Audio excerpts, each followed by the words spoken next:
Hello बच्चों, this is R D Srivastava from New Light Institute Kanpur and I am here to explain your mostly wrong attempted question on the test 6 November 2022। तो बहुत easy question थे, लेकिन आपने गलत किए हैं, तो देखा जाए उसमें क्या गलती है जिससे आगे ना हुआ जाए। और शिक्षा का अधिकार तो अब सबको है ही है, तो उसी के तहत आप लोग देखिए। तो चलिए स्टार्ट करते हैं। ये पहला क्वेश्चन है, the tension in the spring is. तो इसमें कई तरह की भ्रांतियां होती हैं। कुछ लोग कहते हैं कि 5 कैंसिल हो जाएगा, 0 आ जाएगा, कुछ कहेंगे 5 जोड़ जाएगा। ऐसा कुछ नहीं है। यहां पे इसका आंसर 5 न्यूटन ही होगा। अब क्या होगा, इसलिए भाई कि अगर आप इधर फोर्स ना लगाओ, आपको जी एक स्प्रिंग ले लो, इधर फोर्स ना लगाओ, इधर लगाओ फोर्स, तो स्प्रिंग खींचेगी थोड़ी, ये चल देगी। फोर्स अपॉन मास वाले एक्सेलरेशन से। तो टेंशन लाने के लिए दोनों तरफ से इसको खींचना पड़ता है, और स्प्रिंग हमारी मासलेस है, इसलिए ये फोर्स, ये टेंशन 5 न्यूटन का ही होगा। बेसिकली टेंशन की डेफिनेशन ये है कि जैसे आपको मान लो इस जगह पर टेंशन निकालना है, तो एक्चुअली व्हाट इज टेंशन। तो आपने रस्सी को या स्प्रिंग को दोनों तरफ से खींचा है ऐसे, है ना। तो आपके खींचने से स्प्रिंग का हर क्रॉस सेक्शन एक दूसरे को खींचने लगते हैं, तो उनका जो एक्शन रिएक्शन फोर्स होता है वो टेंशन होता है। तो अगर यहां टेंशन निकालना है ना, तो यहां से स्प्लिट कर दो। तो there are 2 parts of the spring, एक लेफ्ट वाला और दूसरा राइट वाला। ये सिचुएशन है, और ये राइट वाला पार्ट लेफ्ट वाले को इधर टी से खींचेगा और लेफ्ट वाला इधर खींचेगा टी से। ये दोनों बराबर होंगे क्योंकि हमारे पास ये एक्शन रिएक्शन फोर्सेस है, और यही वाला टेंशन तुमसे पूछा जा रहा है। तो चाहे इसको चाहे उसको न्यूटन्स लॉ लगाओ। तो 5 माइनस टी बराबर मास इंटू एक्सेलरेशन। तो यहां बेटा मास 0 है क्योंकि स्प्रिंग मासलेस मानी जाती है। तो tension is equal to 5 newton. उधर से भी लेकर के निकाल सकते हो। तो दैट्स व्हाई स्प्रिंग में भी आता है, दोनों तरफ से 10 न्यूटन खींच दिया तो टेंशन 10 न्यूटन का ही होगा। टेंशन की डेफिनेशन ये है। तो अब इसको गलती मत करना, 1337 बच्चों ने गलत। तो बच्चा पार्टी, ये इसकी कहानी थी, और जरा ध्यान से समझ लीजिएगा, है ना। ये मोस्ट कॉमन एरर्स वाले में से है कि 5 और 5 तो कोई 10 बताता है, कोई 0 बताता है, ये 5 ही रहता है। और अगर ये दोनों फोर्स अलग अलग हों तो फिर मामला थोड़ा डीजेनरेट केस हो जाता है। तो आपको फोर्स हमेशा बराबर ही दिए जाएंगे। ये कभी 5 और 10 ऐसे अलग अलग देके ये क्वेश्चन नहीं पूछा जाएगा। अगर दिया जाएगा तो फिर स्प्रिंग या स्ट्रिंग मासलेस नहीं होगी, ठीक है। तब चले नेक्स्ट क्वेश्चन में चले। A block of mass M is placed on a smooth wedge of inclination theta, ठीक है। The whole system is accelerated horizontally so that the block does not slip on the wedge. The force exerted by the wedge on the block is given due to the gravity will be. तो ये question आप लोगों को बहुत ही अच्छी तरीके से explain किया गया था पेपर के डिस्कशन में भी। और ये एक स्मूथ वेज है, तो और ये स्मूथ सरफेस पे ही है। तो let's this surface is also smooth, this is a smooth surface. और यहां पर एक ब्लॉक रखा हुआ है और इस वेज को इधर मान लीजिए एक्सेलरेशन से हमने चला दिया। तो भाई जब एक्सेलरेशन से चला दिया और चाह रहा हो कि ये ब्लॉक इस पे स्लिप ना करे, तो ब्लॉक या तो ऊपर जाएगा या नीचे जाएगा, लेकिन इसको स्लिप नहीं करना है। तो बहुत ही सिंपल सा तरीका है, अगर ब्लॉक इस पे स्लिप नहीं कर रहा है तो ग्राउंड के फ्रेम में ही चलते हैं, इसको हम सिस्टम मान लेते हैं ये, और मान लीजिए वेज का मास m है। तो जो एक्सेलरेशन वेज का है वही ब्लॉक का होगा सेम, क्योंकि ये तो इसके ऊपर एक तरीके से अटैच हो गया। तो एक्सेलरेशन दिया हुआ है, तो अब इसकी हालांकि कोई जरूरत नहीं थी, बस हम आपको ये बताना चाहते थे कि अब मान लीजिए ये मेरे पास सरफेस है और ये ब्लॉक है और इसका हॉरिजॉन्टल एक्सेलरेशन है a, इस तरीके से। ठीक है, बहुत अच्छी बात है। और कौन कौन सा फोर्स लगाएंगे, लगाइए, mg लगेगा और ऐसे नॉर्मल रिएक्शन लगेगा। ग्राउंड के फ्रेम में ही चल रहे हैं, तो आप mg के कंपोनेंट n के कंपोनेंट कर दीजिए। ये बढ़ाया, ये एंगल थीटा होगा, तो इधर वाला कंपोनेंट n के कंपोनेंट करते हैं, n cos थीटा, ये थीटा है तो ये भी थीटा हो जाएगा, और इधर कंपोनेंट हो जाएगा n sin थीटा। तो एक्सेलरेशन हॉरिजॉन्टल है तो वर्टिकल एक्सेलरेशन तो होगा नहीं, तो n cos theta is equal to mg, के दोनों बैलेंस हो जाएंगे, n is equal to mg upon cos theta. और अगर a निकालोगे ना तो a बेटा तुम्हारे पास आ जाएगा g tan थीटा। ये बहुत ही स्टैंडर्ड रिजल्ट है। आप n sin theta is equal to small m कर देना और n की वैल्यू रख देना तो एक्सेलरेशन भी आ जाएगा, है ना। तो बहुत ही कॉमन क्वेश्चन 2003 में आया था ये, और ये नॉर्मल रिएक्शन पूछा गया था। इसको मैंने इनर्शियल फ्रेम भी कर दिया, स्यूडो फोर्स की जरूरत ही नहीं पड़ी है। इसको स्यूडो फोर्स से भी कर सकते हैं, वो आपको क्लास में करवाया गया होगा, डिस्कशन में स्यूडो फोर्स से ही कराया गया है, तो उससे देखना चाहो तो वो भी देख सकते हो। ये it is the easiest method N निकालने के लिए। चलो, तो इसका answer mg upon cos theta हो जाएगा। अब नेक्स्ट क्वेश्चन पे आते हैं। इनर्शिया मींस, तो इनर्शिया इज ए, कोई ब्लॉक है ना, तो उसको आप चलाना चाहते हो तो चलना नहीं चाहता, nobody wants to change themselves. तो जब हम किसी ब्लॉक को चलाने की कोशिश करते हैं तो जो वो रेजिस्टेंस ऑफर करता है कि नहीं हम नहीं चलेंगे, तो हमें फोर्स लगाना पड़ता है, अदरवाइज फोर्स की क्या जरूरत हो। तो चेंज, रेजिस्टेंस टू चेंज इसका करेक्ट आंसर है। फोर्स तो आप लगा रहे हो ना, फोर्स चेंज करने के लिए जो लगाया जाता है वो तो एफर्ट हुआ, और एक्सेलरेशन टू चेंज नहीं, एक्सेलरेशन तो फोर्स से अपने आप आएगा। एक्सेलरेशन का मतलब ही चेंज है। चेंज होने के लिए जो रेजिस्टेंस होता है, मतलब वो नहीं चाहता है स्टेट ऑफ मोशन में चेंज, वो रेजिस्टेंस कहलाता है, वो इनर्शिया है। और याद रखना कि inertia is proportional to mass होता है, इनर्शिया मास नहीं होता है, इनर्शिया प्रोपोर्शनल टू मास होता है। और ये तो देखो तुम्हारे पास बिल्कुल सिंपल सा, फॉर ए फॉरवर्ड बाइस PN junction, the depletion layer diode, the potential barrier of depletion region. तो देखो भाई, ये तो गलत हो ही जाएगा, क्योंकि पी साइड का वोल्टेज कम होता है, एन साइड का ज्यादा होता है।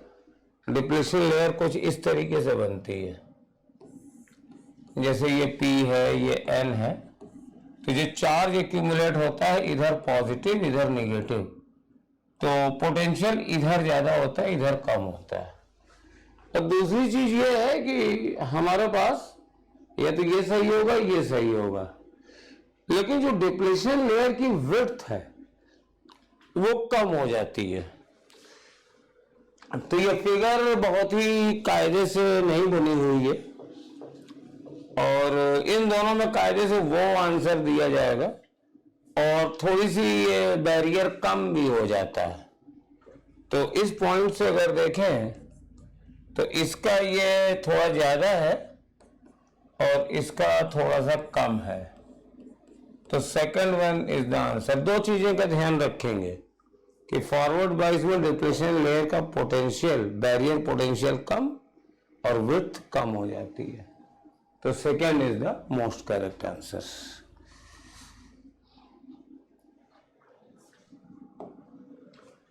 और ये कौन सा गेट है देखना जाएगा, तो आप चाहो तो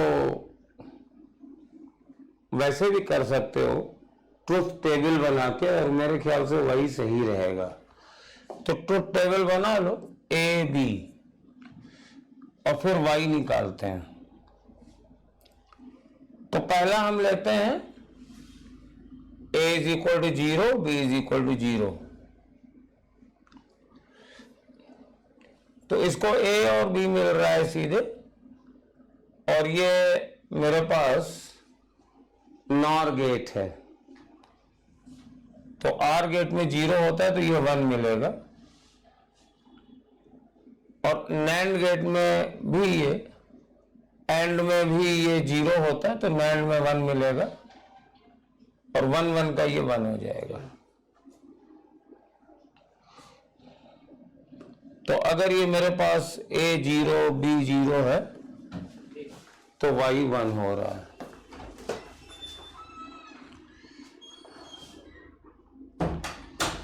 अब आप देख लो इसमें और क्या हो सकता है, बाकी भी बना के देखो। चलो खुद बना के देख लो, पॉज कर लो वीडियो, थोड़ा सा वीडियो पॉज कर लो। और ये 0 0 पे 1 है तो मतलब ये देखो, ऐसे भी देख सकते हो, ये अब आर नहीं हो सकता है, आर नहीं हो सकता है, ये तो नॉर होगा या नैंड होगा, क्योंकि 0 0 पे यही दोनों 1 होते हैं। अब एक और देख लो, मान लो 1 1 पे देख लो, दोनों को 1 मान के देख लो, उससे चेक कर लो। तो अगर 1 1 मानोगे तो ये नॉर गेट आ जाता है, 1 1 मानोगे तो ये 0 आ जाएगा। तो ये बहुत ही सिंपल सा है। इसको हम लोग बूलियन अलजेब्रा से भी कर सकते हैं, ऐसी बात नहीं है, लेकिन उससे थोड़ा तुम लोगों को लंबा पड़ेगा। बेस्ट ये है ट्रुथ टेबल बना लिया करो, ऐसे बना लिया करो 0 1 1 0 0 1 और 1 1, और सारे आउटपुट गेम की तरीके से निकाल लिया करो कि ये 1 है, ये 0 होगा तब क्या बनेगा, ये 0 है, ये 1 है तब क्या बनेगा, और फिर इसको मैच करा लिया करो कि किस गेट से ये मिल रहा है। चलिए साहब, when n type semiconductor is heated, तो देखो डोपिंग तो की नहीं जा रही है, जब हीट करोगे तो वैलेंस शेल के इलेक्ट्रॉन कंडक्शन में ट्रांसफर होंगे, तो ये दोनों इक्वली इंक्रीज करेंगे। इसका फोर्थ आंसर वो, इसको बनाया गया था डोप करके, इसलिए इन मेजॉरिटी में है, लेकिन जब आप हीट करोगे तो कोई डोपिंग नहीं कर रहा हो, तो जितने इलेक्ट्रॉन बनेंगे कंडक्शन बैंड में उतने ही होल्स बनेंगे वैलेंस बैंड में। ये देखो ब्लॉक ऑफ मास 2 kg, फिर इंक्लाइंड प्लेन आ गया, तो ये इंक्लाइंड प्लेन है, ये एंगल 30 है, और ये ब्लॉक है 2 kg का। स्टैटिक फ्रिक्शन म्यूएस 0.7 है, तो फ्रिक्शनल फोर्स कितना होगा देखिए, ये 2g है, ये नॉर्मल रिएक्शन है, और अब आप कंपोनेंट कर दीजिए, ये हो जाएगा 2g cos 30 और इधर हो जाएगा 2g sin 30, तो हाउ मच इज 2, जी का मतलब 10 sin 30 1/2, तो दिस इज 10 न्यूटन। जी की वैल्यू 9.8 ले लीजिए, क्योंकि यहाँ पे 9.8 में दिख रहा है सब कुछ, दिया नहीं है तो जी बराबर 9.8 ले लीजिए, क्योंकि ये सब 9.8 दिख रहा है। वैसे नॉर्मली हम लोग 10 ही लेते हैं, यहाँ 9.8 ले लीजिए। तो ये पुलिंग फोर्स है 2 इंटू 9.8 एंड साइन 30, ये कट गया 9.8 न्यूटन। और जरा एफ एस मैक्स देख लीजिए, ये होता है म्यू एस एन, तो म्यू एस इज 0.7 और नॉर्मल रिएक्शन इज 2 9.8 इंटू √3/2, ये 2 से 2 तो कट गया और 9.8 ये था, और 9.8 इंटू √3 इंटू 0.7, इसको जब आप कैलकुलेट करोगे तो देख लो कितना आएगा। 9.8 से तो यार ज्यादा ही आएगा, क्योंकि ये 1.3 है, 1.7 है √3 और इंटू 0.7 करोगे तो 7 7 49 4 और 7 1 7 4 11, तो इन दोनों का प्रोडक्ट 1.19 आ रहा है, यानी 9.8 से मल्टीप्लाई करके ये वाली वैल्यू 9.8 से ज्यादा है, यानी ये ब्लॉक स्लाइड नहीं करेगा, जितना ये पुलिंग फोर्स है उतना ही, यानी 9.8 न्यूटन का फ्रिक्शन इस पर लग जाएगा, ब्लॉक एट रेस्ट में रहेगा। तो ये इसकी ट्रेजेडी थी। चलिए भाई नेक्स्ट में आइए, silicon and copper are cooled, तो ये भाई सेमी कंडक्टर है और ये कंडक्टर है और ठंडा किया जा रहा है, तो सेमी कंडक्टर में क्या होता है, सेमी कंडक्टर में हीट करने पर कंडक्टिविटी बढ़ती है और कंडक्टर में घटती है, तो यहां तो ठंडा किया जा रहा है तो सेमी कंडक्टर ही घटेगी, कंडक्टर की बढ़ेगी। तो लेकिन ये रेजिस्टिविटी पूछ रहा है, तो रेजिस्टिविटी हीट करने पे अब कंडक्टर की रेजिस्टिविटी बढ़ती है, तो increases for Cu and silicon के लिए डिक्रीजेस। हीट कर रहे हो ना, हीट कर रहे हो नहीं, ठंडा कर रहे हो, सॉरी ठंडा कर रहे हो, ठंडा कर रहे हो तो रेजिस्टिविटी कॉपर की डिक्रीज होगी तो सिलिकॉन की इंक्रीज होगी। हीट नहीं कर रहे हो, कूल कर रहे हो, हीट करने पर कंडक्टर की रेजिस्टिविटी बढ़ती है और सेमी कंडक्टर की घटती है, कूल करने पर इसका उल्टा होता है।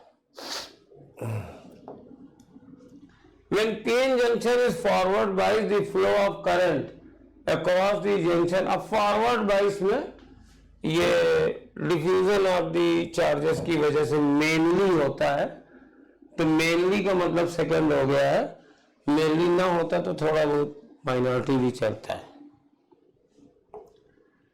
और म्यू के तो हमेशा म्यू एस से थोड़ा सा कम ही होता है, तो म्यू के is less than mu S ये तो गलत हो गया बराबर, तो ये सबसे ज्यादा सही आंसर होगा।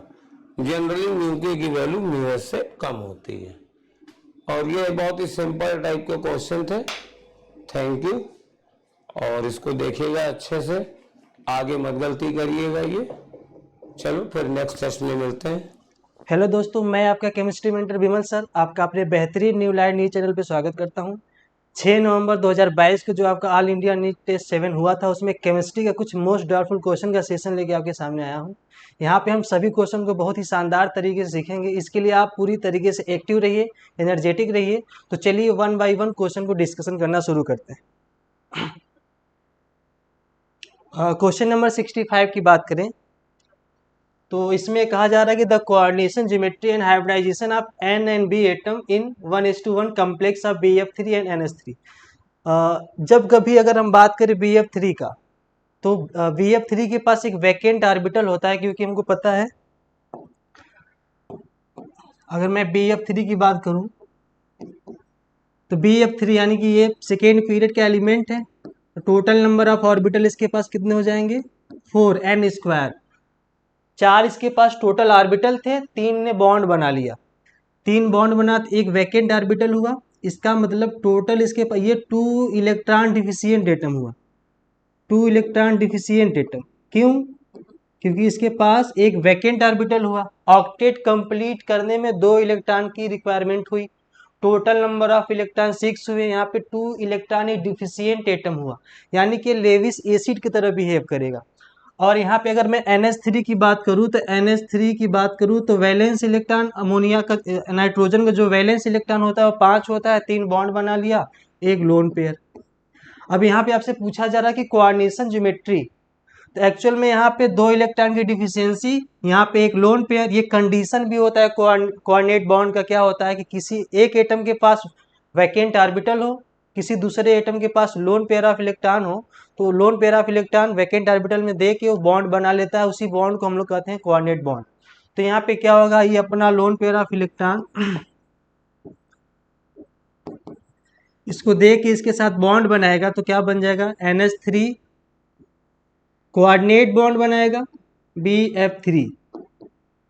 तो एक्चुअल में आपसे पूछा जा रहा है नाइट्रोजन का हाइब्रिडाइजेशन और बोरान का हाइब्रिडाइजेशन पूछा जा रहा है, और उसकी ज्योमेट्री भी बतानी है। तो हमको पता है कि number of hybrid orbital is equal to क्या होता है, number of lone pair plus sigma, number of sigma bond.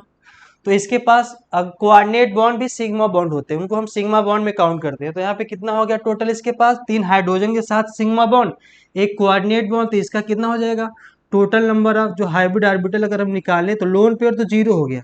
क्यों? क्योंकि इसके पास वैलेंस इलेक्ट्रॉन 5 होते हैं, 3 बॉन्ड बना लिया नाइट्रोजन, और 2 जो लोन पेयर था उसने बॉन्ड कोऑर्डिनेट बॉन्ड बना लिया बोरान के साथ, तो इसके पास लोन पेयर अब तो नहीं रहा। बट यहाँ पे टोटल जो सिग्मा बॉन्ड होंगे हमारे 4 हो जाएंगे, तो sp3 आएगा, ये sp3 आ गया। यहाँ पे नाइट्रोजन के पास कोई भी लोन पेयर प्रेजेंट नहीं है, इसका मतलब कि अब इसके ज्योमेट्री में कोई डेविएशन नहीं आएगा। इसका जो ज्योमेट्री होगा, रियल जो ज्योमेट्री होता है sp3 हाइब्रिडाइजेशन का, वही रहेगा। क्योंकि यहाँ पे अगर नाइट्रोजन के पास लोन पेयर होता तो उसके ज्योमेट्री में कहीं ना कहीं डेविएशन आ जाता है लोन पेयर की वजह से। बट यहाँ पे जैसे ही बी के साथ इसने कोऑर्डिनेट बॉन्ड बनाया तो लोन पेयर इसका खत्म हो गया। अब यहाँ पे एक्चुअल में sp3 हाइब्रिडाइजेशन है, तो इसका जो ज्योमेट्री होगा वही होगा। अब sp3 हाइब्रिडाइजेशन का ज्योमेट्री क्या होता है, टेट्राहेड्रल, यानी कि ये टेट्राहेड्रल भी होगा, टेट्राहेड्रल। अब बात करते हैं इसका, तो इसने भी एक कोऑर्डिनेट बॉन्ड बनाया, इसका मतलब सिग्मा बॉन्ड, और 3 यहाँ पे फ्लोरीन के साथ बॉन्ड बनाया, तो टोटल नंबर ऑर्बिटल कितने कितने हो जाएंगे हाइब्रिड ऑर्बिटल, यहाँ पे हो जाएंगे total 4 sigma bond, lone pair होता ही नहीं इसके पास। इसका भी sp3 हाइब्रिडाइजेशन, और इसके पास भी कोई भी लोन पेयर प्रेजेंट नहीं है, तो इसके ज्योमेट्री में कोई डेविएशन नहीं आएगा, तो इसका मतलब इसका भी टेट्राहेड्रल ही हो जाएगा, इसका भी टेट्राहेड्रल। तो दिए गए क्वेश्चन के अनुसार अगर हम बात करें तो पूछ रहा था कि जब अमोनिया बी यानी नाइट्रोजन बी के साथ जब कोऑर्डिनेट बॉन्ड बनाता है तो उस कोऑर्डिनेट बॉन्ड बनाने में उसकी ज्योमेट्री क्या होगी और हाइब्रिडाइजेशन क्या होगा। तो बहुत सीधी सी बात है, जो बी होता है बोरान वो सेकेंड पीरियड का एलिमेंट होता है, उसके पास टोटल नंबर ऑफ ऑर्बिटल 4 होते हैं, जहाँ 3 बॉन्ड बना लिए, एक वैकेंट ऑर्बिटल आ गया, यानी इलेक्ट्रॉन डिफिशिएंट एटम हो गया, 2 इलेक्ट्रॉन डिफिशिएंट एटम। अब वो बॉन्ड बनाना चाहेगा क्योंकि पास वो अनस्टेबल है, यहाँ पे due to presence of vacant orbital ये अनस्टेबल हो गया, अनस्टेबल स्पीसीज हो गया। यहाँ पे नाइट्रोजन के पास लोन पेयर हो जाने की वजह से, नाइट्रोजन के पास लोन पेयर हो जाने की वजह से ये भी रिएक्टिव स्पीसीज है, ये भी अपना इलेक्ट्रॉन देना चाहेगा, और इसके पास इलेक्ट्रॉन डिफिशियंसी लेना चाहेगा, तो इनके बीच में कोऑर्डिनेट बॉन्ड बन जाता है, और जैसे ही कोऑर्डिनेट बॉन्ड बनता है तो नाइट्रोजन के पास लोन पेयर खत्म हो जाता है, और बोरान के पास जो इलेक्ट्रॉन की डिफिशियंसी थी वो भी खत्म हो जाएगा। तो इसके अनुसार अगर हम देखें तो नाइट्रोजन का हाइब्रिडाइजेशन sp3 आया, और जब sp3 आएगा तो कोई भी लोन पेयर प्रेजेंट नहीं है, तो टेट्राहेड्रल शेप भी हो जाएगा। यहाँ अगर हम बात करें तो इसके पास तो कोई लोन पेयर होता ही नहीं, वैकेंट ऑर्बिटल होता था, जो कि अब ये फिलअप हो गया ड्यू टू कोऑर्डिनेट बॉन्ड की वजह से, तो इसका भी हाइब्रिडाइजेशन sp3 आया। इसके पास भी कोई लोन पेयर है नहीं, तो डेविएशन उनके ज्योमेट्री में आएगा नहीं, तो जो भी उसका ज्योमेट्री होता है sp3 हाइब्रिडाइजेशन का वही होगा। तो यहाँ पे क्या हो जाएगा, इसके अनुसार देखिए तो n टेट्राहेड्रल sp3 और बी यानी ये भी टेट्राहेड्रल, पहला वाला हमारा राइट आंसर हो जाएगा। अगले क्वेश्चन की बात करें, most favourable conditions for the formation of ionic bond. अगर मैं चाहे आयनिक की बात करूं चाहे कोवैलेंट बॉन्ड की बात करूं, कोई भी बॉन्ड कोई भी कंपाउंड पूरी तरीके से आयनिक या कोवैलेंट नहीं होता, उसमें कुछ न कुछ कैरेक्टर आ ही जाते हैं। जैसे मैं बात करूं, कोई कोवैलेंट बॉन्ड पूरी तरीके से कोवैलेंट बॉन्ड नहीं रहेगा, उसमें कुछ न कुछ आयनिक कैरेक्टर आ जाता है। और कोई आयनिक कंपाउंड पूरी तरीके से आयनिक कंपाउंड नहीं रहता, उसमें कुछ न कुछ कोवैलेंट कैरेक्टर आ जाता है। इस चीज़ को बताने के लिए फजान साहब ने फजान्स रूल दिया था। तो यहाँ पे अगर मैं फजान्स रूल की बात करूँ, आप पढ़े होंगे कि आयनिक बॉन्ड में कोवैलेंट कैरेक्टर के लिए क्या क्या रिक्वायरमेंट होती है। तो हमें पता है भाई, जो साइज होता है केटायन का जो साइज होता है वो स्मॉलर होना चाहिए, और एनायन का साइज जो लार्जर होना चाहिए। अगर केटायन का साइज जो होगा वो स्मॉलर होगा तो उसका पोलराइजिंग पावर ज़्यादा रहेगा, और अगर एनायन का साइज अगर बहुत ज़्यादा रहेगा, बड़ा रहेगा, तो उसका पोलराइजेबिलिटी ज़्यादा होता है, तो उतना ही ज़्यादा हमारा कोवैलेंट कैरेक्टर हो जाता है आयनिक कंपाउंड में। उसका आप रिवर्स कर दो, आयनिक कंपाउंड कब अच्छा होगा भाई, कब फेवरेबल कंडीशन होगा आयनिक कंपाउंड के लिए, जब और maximum covalent character ionic compound में पाने के लिए maximum charge on cation anion होना चाहिए था। 3 कंडीशन बताया था आपको कि भाई, पहला स्मॉलर साइज ऑफ केटायन, और दूसरा बात करें तो लार्जर साइज ऑफ एनायन।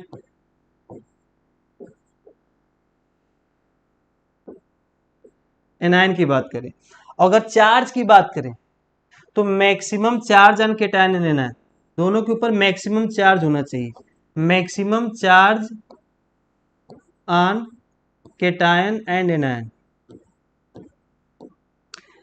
तो ये कंडीशन था कि किसी भी आयनिक कंपाउंड में कोवैलेंट कैरेक्टर कितना होगा, इस चीज को बताने के लिए फजान साहब ने ये कंडीशन दिया था कि भाई, केटायन की साइज जितनी छोटी होगी, एनायन का साइज जितना बड़ा होगा, और जितना ही ज्यादा मैक्सिमम चार्ज होगा केटायन एनायन पे, उतना ही ज्यादा कोवैलेंट कैरेक्टर होगा आयनिक कंपाउंड में।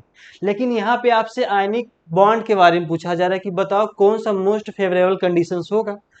तो ये था कि कोवैलेंट कैरेक्टर आयनिक कंपाउंड में। तो आप इसका रिवर्स करो, क्या कि भाई, अब यहाँ पे हम अगर आयनिक की बात करें, कितना ज्यादा आयनिक कैरेक्टर होगा उसमें, तो क्या करो, उसके लिए क्या होना चाहिए कि केटायन का साइज ज्यादा होना चाहिए, larger size of cation and smaller size of anion. और जो चार्ज मैक्सिमम की बातें कही जा रही थी, अब वो लो हो जाएगा, लो चार्ज ऑन केटायन एनायन।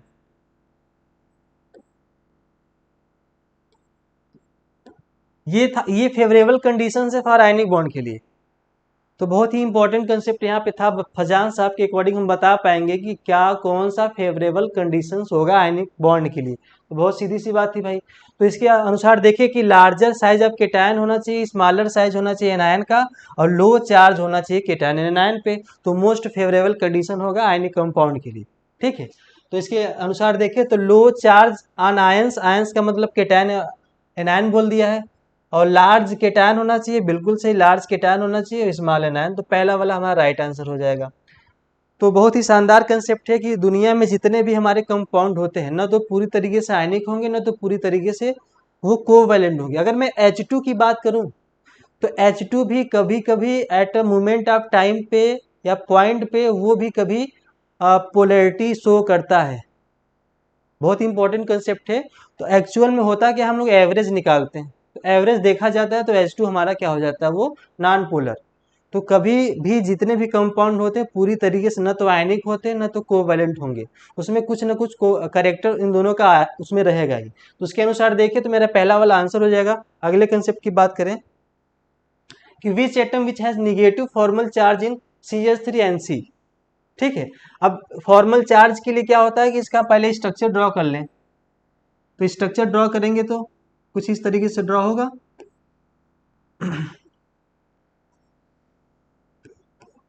और ये कोऑर्डिनेट बॉन्ड बना लेगा इसके साथ। तो ये स्ट्रक्चर हो गया। आपसे पूछा रहा था कि मॉलिक्यूल में, इस कंपाउंड में प्रत्येक एटम के बारे में बताओ किसका निगेटिव फॉर्मल चार्ज होगा।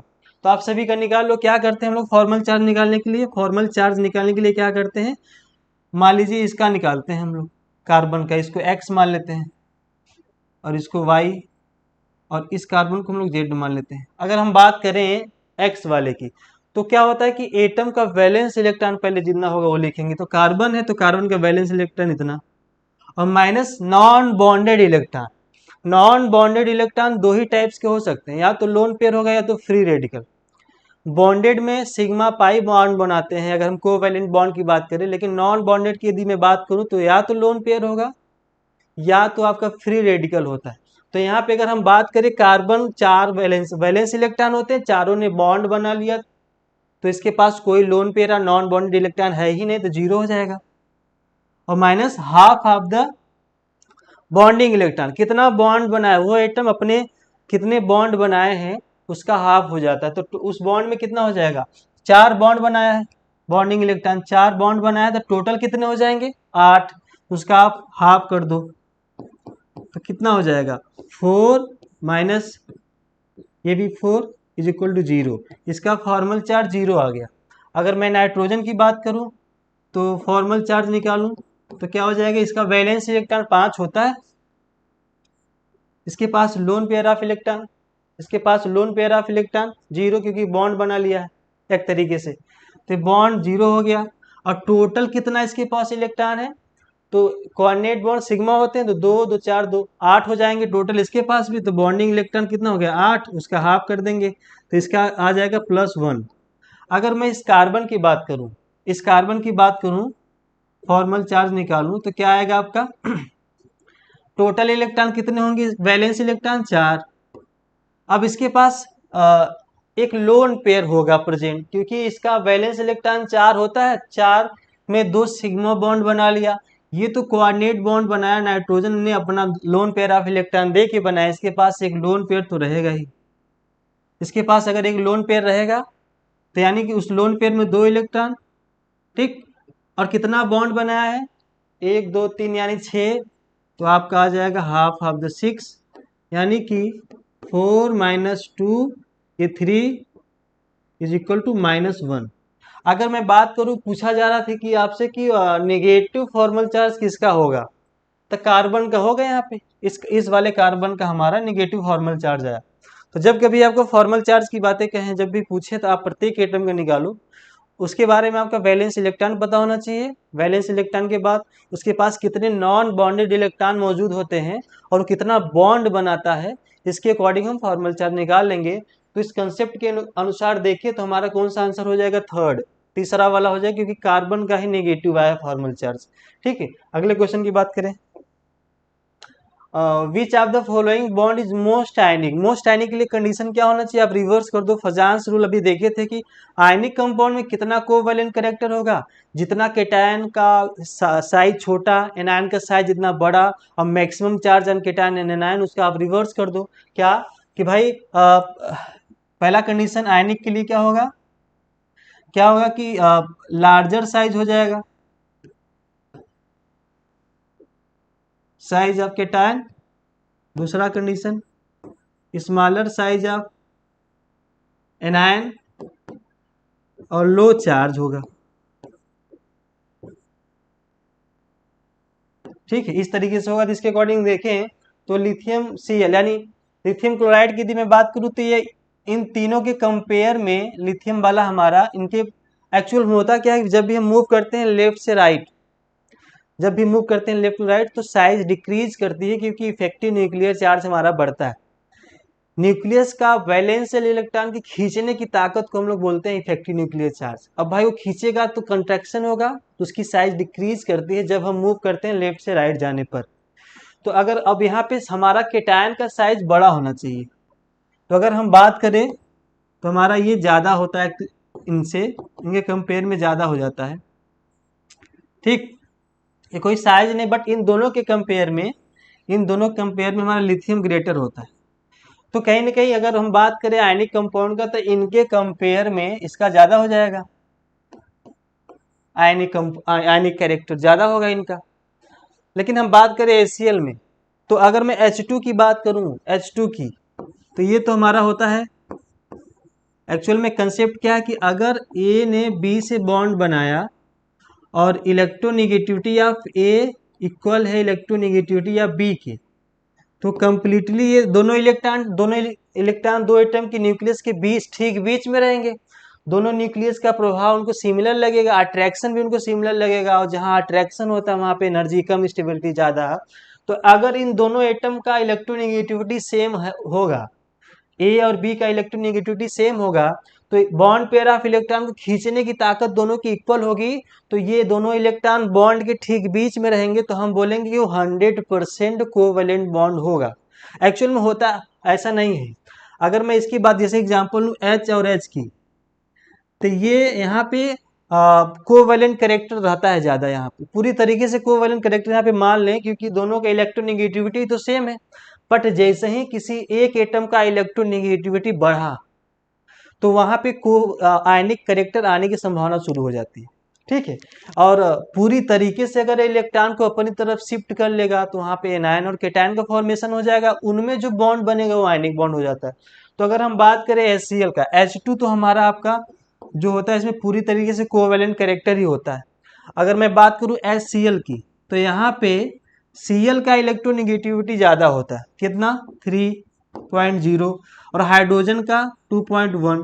तो इनमें जो डिफरेंस आएगा वो लगभग 0.9 आएगा। तो अगर मैं HCl की बात करूं और LiCl की बात करूं, तो इसका भी लगभग हमारा 0.98 होता है और इसका 3.0। तो अगर मैं इलेक्ट्रोनेगेटिविटी जितना ज़्यादा होगा, किसी भी दो एटम के बीच में इलेक्ट्रोनेगेटिविटी जितना ज़्यादा होगा, तो आप उसमें आयनिक करेक्टर भी ज़्यादा होगा, क्योंकि इलेक्ट्रोनेगेटिविटी का मतलब भी होता है कि बॉन्ड पेयर ऑफ इलेक्ट्रॉन को अपनी तरफ खींच ले जो एटम, और अपनी तरफ खींचेगा तो उसके ऊपर एनायन यानी निगेटिव चार्ज, और जिसके जहां से इलेक्ट्रॉन निकला तो उसके पॉजिटिव, उनके बीच में बॉन्ड, यानी कि अब वो ठीक बीच में इलेक्ट्रॉन नहीं रहेगा, वो बॉन्ड अपनी तरफ खींचेगा। और जैसे ही कोई एटम अपनी तरफ इलेक्ट्रॉन को खींचता है तो आयनिक कैरेक्टर बढ़ता है, और जैसे ही इलेक्ट्रॉन बॉन्ड के ठीक बीच में आते हैं तो वहां पे कोवैलेंट कैरेक्टर बढ़ता है।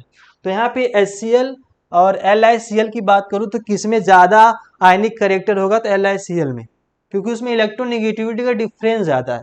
यहाँ पे अगर देखें तो 0.9, यहाँ पे देखेंगे तो इससे ज़्यादा ग्रेटर रहेगा इनमें इनका इलेक्ट्रोनेगेटिविटी डिफरेंस, और जितना ज़्यादा इलेक्ट्रोनेगेटिविटी डिफरेंस होगा उतना ही आयनिक कैरेक्टर होगा। तो यहाँ पे अगर हम बात करें तो पहला, दूसरा, तीसरे वाले ऑप्शन में, तो इनमें भाई साइज के अकॉर्डिंग हमने देख लिया, इन तीनों में साइज इसकी ली थी। एनायन तो सब में कॉमन है, तो एनायन की हम बात नहीं करेंगे, केटायन की बात करेंगे, और केटायन के लिए होना क्या चाहिए, लार्जर साइज होना चाहिए। तो इन तीनों के कंपेयर में लिथियम का साइज बड़ा होता है, क्योंकि जैसे हम लेफ्ट से राइट जाते हैं तो उनका साइज डिक्रीज कर जाता है due to effective nuclear charge.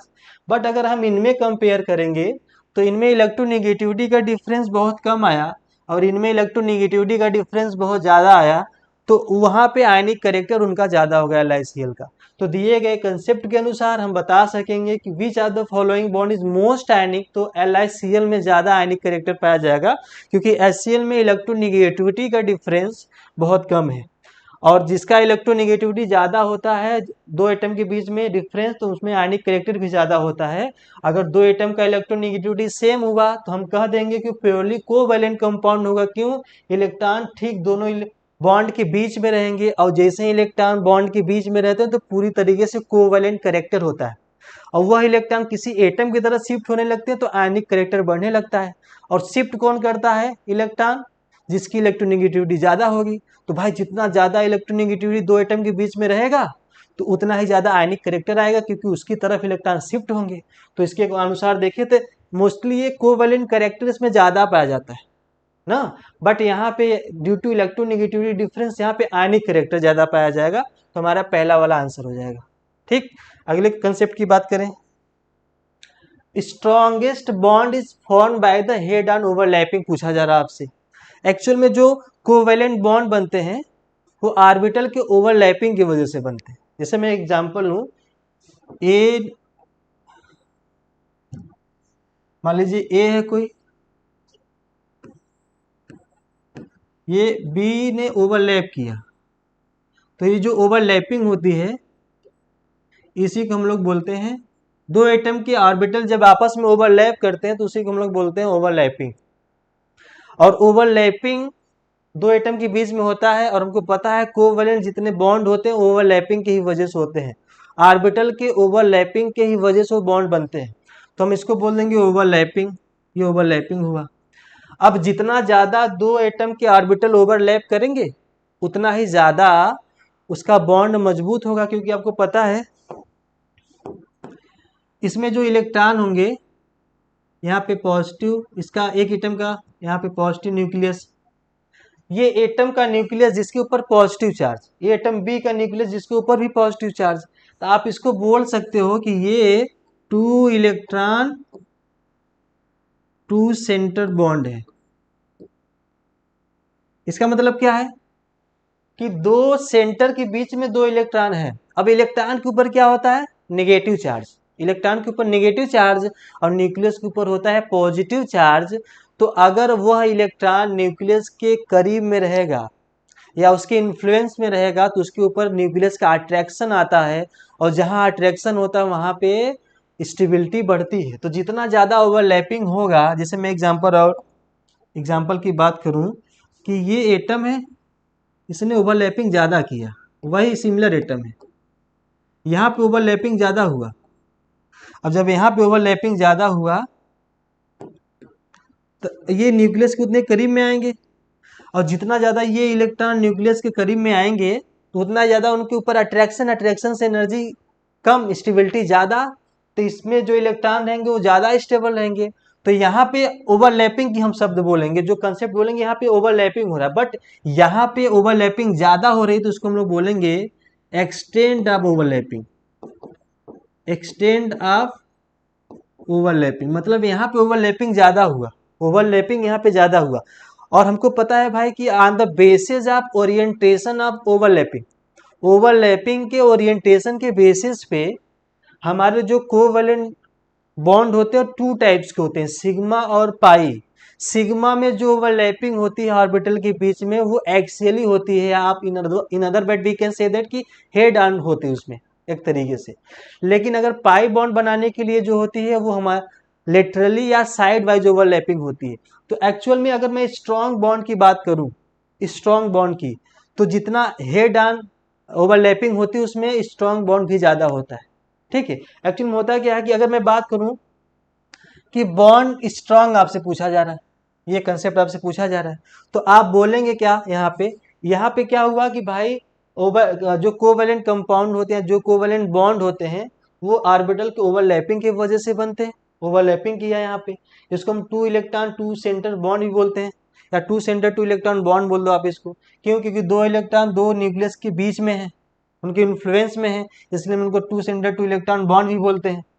अब ये इलेक्ट्रॉन न्यूक्लियस के प्रभाव में है तो उनका अट्रैक्शन भी लगेगा, अट्रैक्शन से एनर्जी कम और स्टेबिलिटी ज़्यादा, और जब स्टेबिलिटी ज़्यादा होगी तो वो जो बॉन्ड बनेंगे बहुत ज़्यादा स्ट्रॉन्ग बॉन्ड बनेंगे।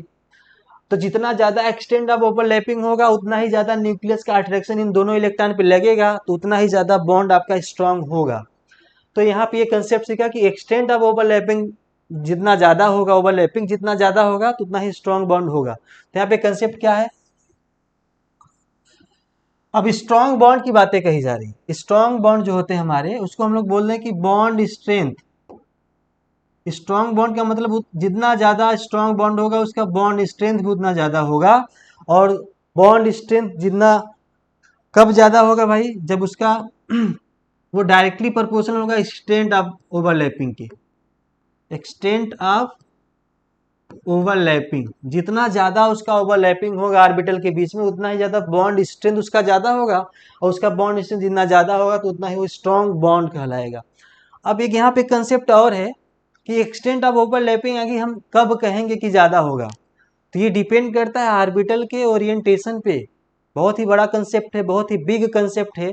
इस क्वेश्चन में बहुत ही शानदार कंसेप्ट यूज होने वाला है कि भाई हम जान गए कि बॉन्ड स्ट्रेंथ जो होता है वो एक्सटेंट ऑफ ओवरलैपिंग के डायरेक्टली प्रोपोर्शनल होगा, कि जितना ज्यादा दो ऑर्बिटल के बीच में ओवरलैपिंग होगा उतना ही ज्यादा उसकी बॉन्ड स्ट्रेंथ होगी, और जितना ज्यादा बॉन्ड स्ट्रेंथ होगा तो उसका बॉन्ड भी उतना ही ज्यादा स्ट्रांग होगा, वो स्टेबल होगा। आप ये कह सकते हो। लेकिन हम कैसे जानें कि ओवरलैपिंग बहुत तगड़ा होगा, उसका एक्सटेंड ऑफ ओवरलैपिंग बहुत ज़्यादा होगा? तो ये डिपेंड करता है ऑर्बिटल के ओरिएंटेशन पे, यानी कि उसके डायरेक्शनल नेचर पे। तो आपको पता है कि एक्सटेंड ऑफ ओवरलैपिंग उसी में ज़्यादा होगा, एक्सटेंड ऑफ ओवरलैपिंग उसका ज़्यादा होगा, हाँ ज़्यादा होगा, जिसमें पी करेक्टर ज़्यादा होगा। पी करेक्टर जितना ज़्यादा होगा, जिस ऑर्बिटल में पी करेक्टर जितना ज़्यादा होगा उसका एक्सटेंड ऑफ ओवरलैपिंग भी ज़्यादा होगा। उसका एक्सटेंड ऑफ ओवरलैपिंग ज़्यादा होगा तो उतना ही स्ट्रॉन्ग बॉन्ड कहलाएगा, स्ट्रॉन्ग बॉन्ड। तो strong bond is directly proportional to bond strength, जितना तगड़ा होगा बॉन्ड उतना ही स्ट्रॉन्ग होगा। और bond strength is directly proportional to extend of overlapping, जितना ज्यादा ओवरलैपिंग होगा ऑर्बिटल के बीच में उतना ही स्ट्रॉन्ग बॉन्ड होगा। क्यों होगा ऐसा बताओ? इसलिए होगा क्योंकि जितना ज्यादा ओवरलैपिंग होगा तो वो दो इलेक्ट्रॉन उन न्यूक्लियस के उतना करीब में इन्फ्लुएंस होंगे, उतना ही ज्यादा उनमें अट्रैक्शन, अट्रैक्शन से एनर्जी उतना ही कम, स्टेबिलिटी उतना ज्यादा, तो वो स्ट्रॉन्ग बॉन्ड हो जाएंगे। भाई स्टेबल हो गए, अब उनको तोड़ने के लिए आपको बहुत ढेर सारी एनर्जी देनी पड़ेगी। क्यों? उनका इलेक्ट्रॉन दो न्यूक्लियस के प्रभाव में आके बहुत ज्यादा स्टेबल हो गए हैं। अब एक्सटेंड ऑफ ओवरलैपिंग कब हम ज्यादा बोलेंगे? तो वो डिपेंड करता है ऑर्बिटल के ओरिएंटेशन पे। तो किसका एक्सटेंड ऑफ ओवरलैपिंग करने की ताकत किसमें ज्यादा होती है, तो आप जान लेना कि पी करेक्टर जितना ज्यादा रहेगा ऑर्बिटल में उतना ही उसका एक्सटेंड ऑफ ओवरलैपिंग ज्यादा होगा। क्योंकि पी करेक्टर का एक्चुअल में होता क्या है कि पी करेक्टर का जो ओरिएंट, ये बहुत ही डायरेक्शनल नेचर होता है, ये बहुत ही डायरेक्शनल नेचर होता है, या इसको आप बोल सकते हो ओरिएंटेड होता है।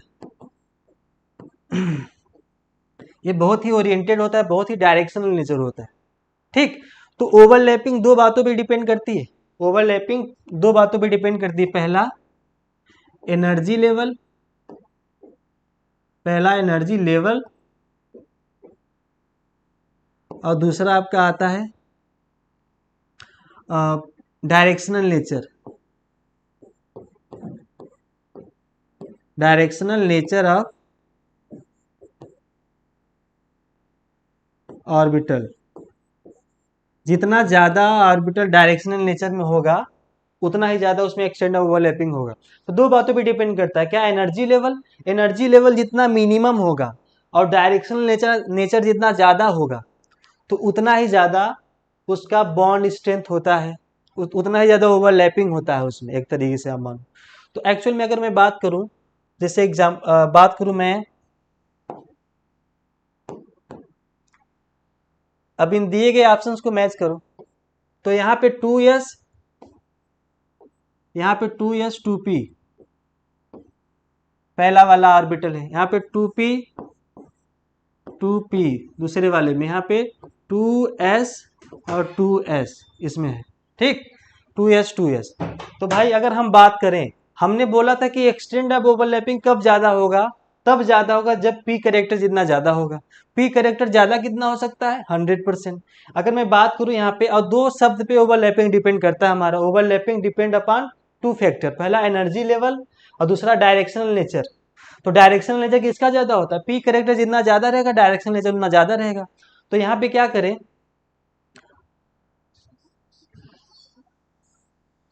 तो अगर हम बात करें इनमें, तो यहाँ पे जिसका पी करेक्टर जितना ज्यादा उतना ही ज्यादा एक्सटेंड ऑफ ओवरलैपिंग, तो उतना ही ज्यादा स्ट्रॉन्ग बॉन्ड भाई। तो यहाँ पे अगर हम बात करें इनमें, इनमें कंपेयर करें, तो इसमें एक एस ऑर्बिटल है, एक पी।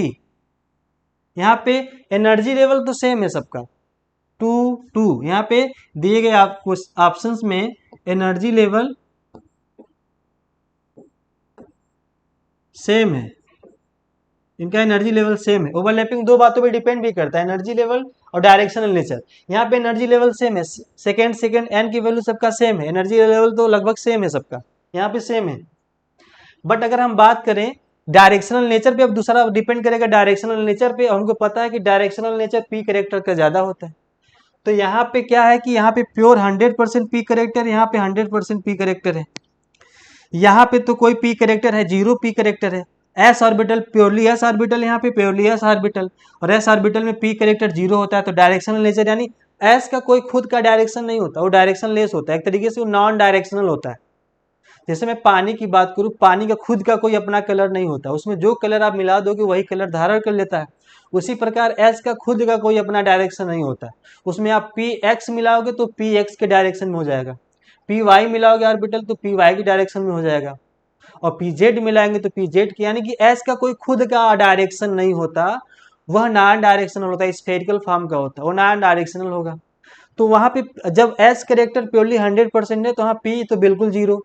हमको पता है कि पी करेक्टर जितना ज्यादा उतना ज्यादा एक्सटेंड ऑफ ओवरलैपिंग, उतना ज्यादा बॉन्ड स्ट्रेंथ, और बॉन्ड स्ट्रेंथ ज्यादा तो बॉन्ड स्ट्रॉन्ग बॉन्ड भी उतना ही ज्यादा हो जाएगा। तो यहाँ इन दिए गए 3 ऑप्शन में अगर हम बात करें तो प्योरली पी करेक्टर किस में है भाई, पी यहाँ पे टोटल है, पी यहाँ पे टोटल, दोनों पी मिल रहे हैं यहाँ पे एक पी एक एस, यहाँ पे तो यहाँ पे एक पी है बट यहाँ पे कोई भी पी करेक्टर नहीं है। तो इसका अरेंज करें, अगर हम इसको अगर हम अरेंज करें तो सबसे ज्यादा किसका हो जाएगा, 2p, इससे जो बॉन्ड बनेंगे स्ट्रॉन्ग बॉन्ड होंगे क्योंकि इसमें प्योरली पी करेक्टर है। और इसके बाद बात करें तो किसकी इसमें पी करेक्टर है, इसमें तो कोई भी पी करेक्टर नहीं है। तो उसके बाद 2s और 2p, उसके बाद आएगा आपका 2s और 2s। ये बहुत ही शानदार कंसेप्ट था, ये बहुत बेहतरीन क्वेश्चन भी आपको दिया गया था, ये बहुत इंपॉर्टेंट था। ठीक, तो इसके अनुसार अगर देखें तो 2p में जो बॉन्ड बनेगा वो ज़्यादा स्ट्रांग बॉन्ड बनेगा। क्यों? एनर्जी लेवल तो सबका सेम था, एन तो सबकी सेम है भाई, वो डिपेंड करेगा ऑर्बिटल के ओरिएंटेशन पे। तुमको पता है कि extend of overlapping P character जितना ज़्यादा उतना ही डायरेक्शनल नेचर उतना ही ओरिएंटेड होगा वो। तो यहाँ पे 2p में 100% प्योर पी ऑर्बिटल मिले हैं, पी करेक्टर है। यहाँ पे एक पी करेक्टर एक एस करेक्टर, यहाँ पे अगर बात करें फिर 50% पी करेक्टर है, यहाँ पे 50% एस करेक्टर, यहाँ पे प्योरली 100% एस करेक्टर हो गए। तो जितना ज्यादा पी करेक्टर उतना ज्यादा ओवरलैपिंग, उतना ज्यादा बॉन्ड स्ट्रेंथ, उतना ज्यादा स्ट्रॉन्ग बॉन्ड। तो इससे जो ऑर्बिटल मिल के बनेंगे ओवरलैपिंग इनके बीच में होगा तो वो ज्यादा स्ट्रॉन्ग बॉन्ड कहलाएगा। ठीक है, तो हमारा आंसर क्या हो जाएगा इस कंसेप्ट के अनुसार, 2p यानी सेकेंड वाला हमारा आंसर हो जाएगा। तो बहुत ही शानदार कंसेप्ट था कि भाई जो ओवरलैपिंग होती है वो 2 बातों पे भी डिपेंड करती है, एनर्जी लेवल जितना मिनिमम रहेगा ऑर्बिटल के बीच में, और डायरेक्शनल नेचर ऑर्बिटल पे डिपेंड करता है। तो एनर्जी लेवल अगर सेम हो जाए तो डायरेक्शनल नेचर पे डिपेंड करेगा, और ऑर्बिटल का डायरेक्शनल नेचर हम कैसे पहचानेंगे, तो जितना ज़्यादा पी करेक्टर उतना उसकी डायरेक्शनल नेचर भी ज़्यादा, उतना ही ज़्यादा तब एक्सटेंड ऑफ ओवरलैपिंग भी होगा, तो उतना ही बॉन्ड स्ट्रेंथ उसका ज़्यादा, तो बॉन्ड उतना स्ट्रॉन्ग बॉन्ड कहलाएगा। ठीक है, तो इसके भी यहाँ पे अगर आंसर देखें तो हमारा सेकेंड वाला आंसर होगा। अगले क्वेश्चन की बात करें, which pair in which of the following maximum minimum any character. Maximum के लिए कंडीशन क्या है, अभी बताया हूँ। मैक्सिमम के लिए क्या, पहला कि भाई जो लार्जर साइज ऑफ केटायन, दूसरा स्मॉलर साइज ऑफ एनायन। आप इसको देख लो, और low charge on cation and anion, ये होता है कंडीशन। तो आप यहाँ पे देखो, अगर मैं इसकी मैक्सिमम पूछा है तो मैक्सिमम कब होगा, इनमें आप बातें करो। तो Cl एनायन तो सब में सेम है, बात करेंगे केटायन का, तो जिसका साइज बड़ा होगा उसमें आयनिक करेक्टर मैक्सिमम होगा। तो अगर हम बात करें एल्कली मेटल के ग्रुप की बात करें तो आपका आता है लिथियम, सोडियम, पोटेशियम, रुबिडियम और सीजियम। ठीक है, तो अगर मैं साइज की बात करूं, और ये उसी 5th पीरियड में ही एजी भी आता है, सिल्वर 5th पीरियड में। लेकिन मान लो इधर तो आपको पता है लेफ्ट से राइट जाने पे इफेक्टिव न्यूक्लियर चार्ज बढ़ता है, और इफेक्टिव न्यूक्लियर चार्ज बढ़ेगा तो साइज डिक्रीज करेगा। तो अगर हम दिए गए ऑप्शन में बात करें, इसमें देखें तो सबसे जो बड़ा आपका केटायन होगा यही होगा, रुबिडियम। इनमें अगर हम बात करें रुबिडियम ज़्यादा हो जाएगा इसका साइज, और जितना ज़्यादा केटायन का साइज बड़ा होगा उतना ही आयनिक करेक्टर होगा भाई। तो क्योंकि एनायन तो सब में कॉमन है, Cl-, एनायन तो सब में कॉमन है, तो जी अब डिपेंड करेगा आपके केटायन के साइज पे डिपेंड करेगा। चार्ज भी, मैग्नीट्यूड ऑफ चार्ज भी सबका सेम है, +1 और -1 है उसमें। तो अब डिपेंड करेगा केटायन के साइज पे, तो जितना बड़ा केटायन का साइज होता चला जाएगा उतना ही आयनिक करेक्टर होगा, और मैक्सिमम आपसे पूछा है। तो सबसे बड़ा साइज इसी का है रुबिडियम का, तो हमारा कौन सा हो जाएगा, RbCl में सबसे मैक्सिमम आयनिक कैरेक्टर होगा। पहला मैक्सिमम पूछा था। अब मिनिमम के लिए क्या करेंगे, कंडीशन मिनिमम के लिए आप ये बता दो इसका रिवर्स कि स्मॉलर साइज ऑफ केटायन और लार्जर साइज ऑफ एनायन, ये हो जाएगा एनायन। ठीक, तो ये मिनिमम के लिए कंडीशन है। तो आप अगर हम इसमें बात करें तो ये सेकेंड ग्रुप के एलिमेंट की अगर हम बात करें तो बेरिलियम, मैग्नीशियम, कैल्शियम, स्ट्रोंटियम और बेरियम की अगर हम बात करें इसमें, तो अब होगा क्या कंडीशन की केटायन का साइज जितना छोटा होगा उतना ही ज़्यादा उसमें आयनिक कैरेक्टर कम होगा, कोवेलेंट कैरेक्टर ज़्यादा होगा अकॉर्डिंग टू हजान्स रूल। इसमें अगर हम बात करें तो अगर हम इसमें अगर हम देखें तो अब जब भी हम मूव करते हैं ऊपर से नीचे आते हैं डाउन द ग्रुप, तो साइज हमारा बढ़ने लगता है। और साइज बढ़ेगा, क्यों बढ़ता है, क्योंकि नंबर ऑफ सेल्स बढ़ने लगते हैं। तो यहाँ पे अगर हम बात करें तो स्मॉलर साइज होना चाहिए, स्मॉलर साइज केटायन का होना चाहिए था। तो यहाँ पे अगर हम इसकी बात करें तो इसका स्मॉलर केटायन होगा, तो ये आपका मिनिमम आयनिक बॉन्ड शो करेगा, यानी इसमें आप कह लो कि कोवेलेंट कैरेक्टर ज़्यादा हो जाएगा। तो हमारा BeCl2 में मिनिमम और RbCl में मैक्सिमम, तो पहला वाला हमारा राइट आंसर हो जाएगा। ठीक, अगले क्वेश्चन की बात करें, correct order of lattice energy. Actual में लेटिस एनर्जी की यदि हम बात करें तो जो लेटिस एनर्जी हमारी होती है, मतलब इसका क्या होता है कि एनर्जी रिलीज्ड, मतलब एनर्जी इसमें रिलीज्ड होती है जब अपोजिट गैसियस आयन आपस में अट्रैक्ट होते हैं, strong electrostatic force of attraction उनमें जब होता है, तो उस केस में जहां भी कभी अगर अट्रैक्शन की हम बातें करेंगे तो वहां पे एनर्जी हमेशा कम होती है। इसका मतलब एनर्जी रिलीज्ड होती है। जैसे मैं बात करूं कि ए चार्ज है, ये गैसियस सिस्टम मान लें इसको, बी निगेटिव है यानी ये भी आयंस हमारी, ये भी गैसियस एटम है।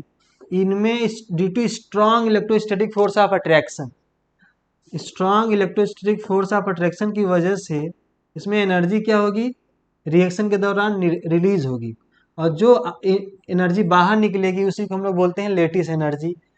इतना तगड़ा होता है कि ये सॉलिड बन जाते हैं, सॉलिड आयनिक कंपाउंड, ये सॉलिड हो गए। तो क्या होता है अभी डिपेंड, अब यहाँ से लेटिस एनर्जी के बारे में हम जान गए भाई कि जब अपोजिट आयंस जो हमारे होते हैं गैसियस फेज में, जब वो strong electrostatic force of attraction के थ्रू बॉन्ड बनाते हैं, तो रिएक्शन के दौरान जो एनर्जी रिलीज होती है, जहां अट्रैक्शन होता है अट्रैक्शन से एनर्जी हमेशा बाहर निकलती है, रिलीज होती है, और वही एनर्जी जो निकलती है उसी को हम लोग लेटिस एनर्जी बोलते हैं। ठीक, अब ये बातों, तीन बातों पर डिपेंड भी करता है, क्या कि स्मॉलर लेटिस एनर्जी डिपेंड करता है smaller size of cation, smaller size of anion, और maximum charge on cation anion, maximum charge on cation and anion. जितना ज़्यादा मैक्सिमम चार्ज होगा उतना ही ज़्यादा होगा। तो इसका मतलब कि अगर हमको लेटिस एनर्जी किसमें ज़्यादा होगी, किसमें एनर्जी ज़्यादा होगी, किस आयनिक कंपाउंड बनने के थ्रू एनर्जी बाहर ज़्यादा निकलेगी, तो इन तीन बातों पे डिपेंड करता है लेटिस एनर्जी। क्या कि केटायन जो उसमें पार्टिसिपेट कर रहा है उसका साइज बहुत छोटा हो, एनायन का भी साइज बहुत छोटा हो, और चार्ज दोनों पे मैक्सिमम होने चाहिए, तो आपका क्या हो जाएगा, उतना ही ज़्यादा उसकी लेटिस एनर्जी होगी। तो अगर हम बात करें सेकेंड पीरियड के एलिमेंट की बात करें तो आपको पता है कि बेरिलियम, मैग्नीशियम, कैल्शियम, स्ट्रोंटियम और बेरियम की बात करें तो जब हम ग्रुप में ऊपर से नीचे आते हैं तो साइज बढ़ती है, साइज हमारा बढ़ेगा। क्यों बढ़ेगा, क्योंकि नंबर ऑफ सेल्स बढ़ने लगते हैं। और आपको पता है साइज जितना छोटा रहेगा एनायन केटायन का उतना ही ज़्यादा लेटिस एनर्जी ज़्यादा होगा, क्योंकि चार तो इनमें सब में कॉमन है, -2 +2 तरीके से चार तो दोनों में सब में कॉमन है। अब बात करेंगे केटायन के और एनायन के साइज पे, तो एनायन भी सब में कॉमन है, ऑक्साइड है। ठीक, तो एनायन भी सब में कॉमन है। अब डिपेंड करेगा कि केटायन का साइज पे डिपेंड करेगा, और हमको पता है ऊपर से नीचे आने पे साइज बढ़ती है। और जब साइज जितना छोटा होगा तो लेटिस एनर्जी उतना ज़्यादा होगा कैटायन का। बट अगर साइज बड़ा हो जाएगा कैटायन का तो लेटिस एनर्जी उतना कम हो जाएगा। तो इसके अनुसार अगर हम बात करें तो हमारा सबसे मैक्सिमम किस में होना चाहिए, तो हमारा सबसे मैक्सिमम आपका होना चाहिए अगर हम बात करें तो यहाँ पे जो पहला वाला ऑप्शन दिया है आपको, आप मैक्सिमम सबसे किस में होगा, एक तरीके से इसमें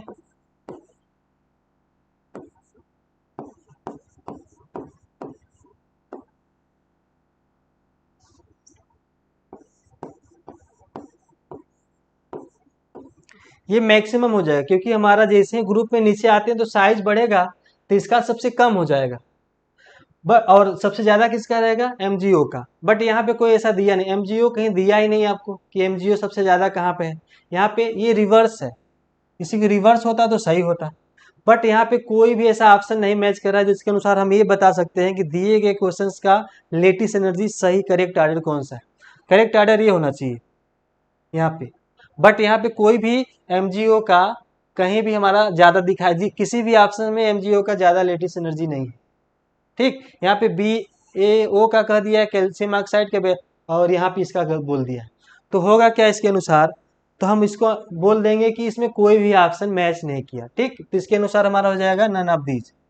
ठीक, अगले क्वेश्चन की बात करें, which will conduct electricity in molten state. Actual में होता क्या, जितने भी आयनिक कंपाउंड हमारे होते हैं वो सॉलिड स्टेट में कभी भी इलेक्ट्रिसिटी को कंडक्ट नहीं करते। उसका रीजन क्या है कि सॉलिड स्टेट में जब वो एग्जिस्ट करते हैं तो उस समय उनके जो इलेक्ट्रॉन बॉन्ड में होते हैं ना, वो स्ट्रॉन्ग फोर्स ऑफ अट्रैक्शन से बंधे होते हैं। और उनको पता है चाहे वो आयनिक कंपाउंड हो चाहे वो मेटल हो, इलेक्ट्रिसिटी को कंडक्ट करने के लिए उनके पास फ्री इलेक्ट्रॉन होना चाहिए और फ्री आयंस होना चाहिए। ठीक, अगर ऐसा होगा तो इलेक्ट्रिसिटी कंडक्ट करने के लिए रिस्पॉन्सिबल होंगे। तो जो जितने भी हमारे आयनिक कंपाउंड होते हैं, आयनिक कंपाउंड, वो पहला कंडीशन क्या कि सॉलिड स्टेट में इलेक्ट्रिसिटी को कंडक्ट नहीं करते हैं। क्यों, सॉलिड स्टेट में जो इलेक्ट्रॉन उनमें होते हैं वो बॉन्ड में due to strong force of attraction से बंधे होते हैं, फ्री नहीं होते हैं आयंस मूव करने के लिए। इसीलिए वो आयनिक कंपाउंड जो हमारे होते हैं सॉलिड स्टेट में इलेक्ट्रिसिटी कंडक्ट नहीं करते। लेकिन जैसे ही थोड़ी सी हम उनको हीट देंगे, बॉन्ड ब्रेक होगा, जो उनके आयंस होंगे मोबाइल नेचर के होने लगेंगे, तो अब वो फ्री हो गए मूव करने के लिए और कंडक्टिविटी के लिए, यानी कंडक्शन शो करने के लिए, इलेक्ट्रिसिटी कंडक्टिविटी के लिए इलेक्ट्रॉन का फ्री होना जरूरी है या आयंस का फ्री होना जरूरी है। जैसे ही हम इनको हीट देते हैं, इनमें जो बॉन्ड में इलेक्ट्रॉन होते हैं वो आयन सब फ्री हो जाते हैं मूव करने के लिए। तो हमारे आयनिक कंपाउंड जितने भी होते हैं, आयनिक कंपाउंड वो कंडक्ट करते हैं इलेक्ट्रिसिटी कब, मोल्टेन स्टेट में। तो जितने भी आयनिक कंपाउंड होते हैं सॉलिड स्टेट में कभी भी इलेक्ट्रिसिटी को कंडक्ट नहीं करते। रीजन बताया क्या कि उनके जो बॉन्ड में इलेक्ट्रॉन होते हैं, इलेक्ट्रॉन जो होते हैं वो स्ट्रॉन्ग फोर्स ऑफ अट्रैक्शन से बंधे होते हैं, फ्री नहीं होते। लेकिन जैसे ही मोल्टेन यानी हीट आप दोगे आयनिक कंपाउंड को, तो उनमें जो बॉन्ड होंगे वो ब्रेक होंगे, वो आयंस के फॉर्म में अब मोबाइल नेचर के हो जाएंगे। तो अब वो इलेक्ट्रिसिटी कंडक्ट करने के लिए रिस्पॉन्सिबल हो जाते हैं। अब बात करते हैं मेटल की। तो मेटल की अगर हम बात करें तो जितने भी हमारे मेटल्स होते हैं उनमें जो वैलेंस इलेक्ट्रॉन होता है वो न्यूक्लियस के इतना प्रभाव में नहीं होता। मतलब वो बहुत ही ज़्यादा कम, उस पर इफेक्टिव न्यूक्लियर चार्ज बहुत ही कम लगता है, वो बहुत लूजली बाउंड होते हैं। तो हम बोल सकते हैं कि सॉलिड स्टेट में भी वो इलेक्ट्रिसिटी को कंडक्ट कर सकते हैं और मोल्टेन स्टेट में तो करेंगे ही करेंगे। ठीक, तो हमारे आयनिक कंपाउंड सॉलिड में नहीं कर सकते, मोल्टेन स्टेट में करेंगे। और जितने मेटल्स होते हैं उनमें फ्री इलेक्ट्रॉन होते हैं, क्योंकि उसमें जो न्यूक्लियस का इफेक्ट होता है, उनके बैलेंस इलेक्ट्रॉन बहुत कम होता है, फ्री हो जाते हैं, हल्की से हीट पे भी वो फ्री हो जाते हैं मूव करने के लिए। और इलेक्ट्रिसिटी के लिए इलेक्ट्रॉन का फ्री होना जरूरी है और आयंस का फ्री होना जरूरी है। तो मेटल दोनों स्टेट में शो करता है, सॉलिड में भी कर सकता है और मोल्टेन में, तो ये बिल्कुल ही मेटल करेगा। तो यहाँ पे आयनिक कंपाउंड मोल्टेन स्टेट पूछा गया है, तो भाई आयनिक कंपाउंड मोल्टेन स्टेट में तो करता ही करता है, सॉलिड रहता तो नहीं करता। तो यानी ये भी करेगा, ये आयनिक कंपाउंड ये भी करेगा। कॉपर मेटल है, दोनों स्टेट में करता है, अभी बताया, इसलिए भी करेगा। और हमारा चौथा वाला आंसर हो जाएगा। अगले क्वेश्चन की बात करें, number of ionic covalent and coordinate bond present पूछा जा रहा है आपसे, तो आप क्या करो, बहुत ही शानदार इसमें कंसेप्ट है कि जो आयनिक कंपाउंड होते हैं may be form in between monoatomic monoatomic ions या मोनोएटॉमिक पॉलीएटॉमिक आयंस, या आप ये बोल दो कि पॉलीएटॉमिक पॉलीएटॉमिक आयंस के बीच में बनते हैं। जैसे मैं एग्जांपल लूँ कि मोनोएटॉमिक्स आयन में अगर हम बात करें तो Na प्लस और Cl माइनस में जो बॉन्ड बनेगा वो हमेशा आयनिक होगा। अब मोनोएटॉमिक पॉलीएटॉमिक आयन की बात करें, ये मोनोएटॉमिक हो गया, तो इनमें जो बॉन्ड बनेगा ये भी हमारा आयनिक बॉन्ड बनेगा। और पॉलीएटॉमिक की बात करें,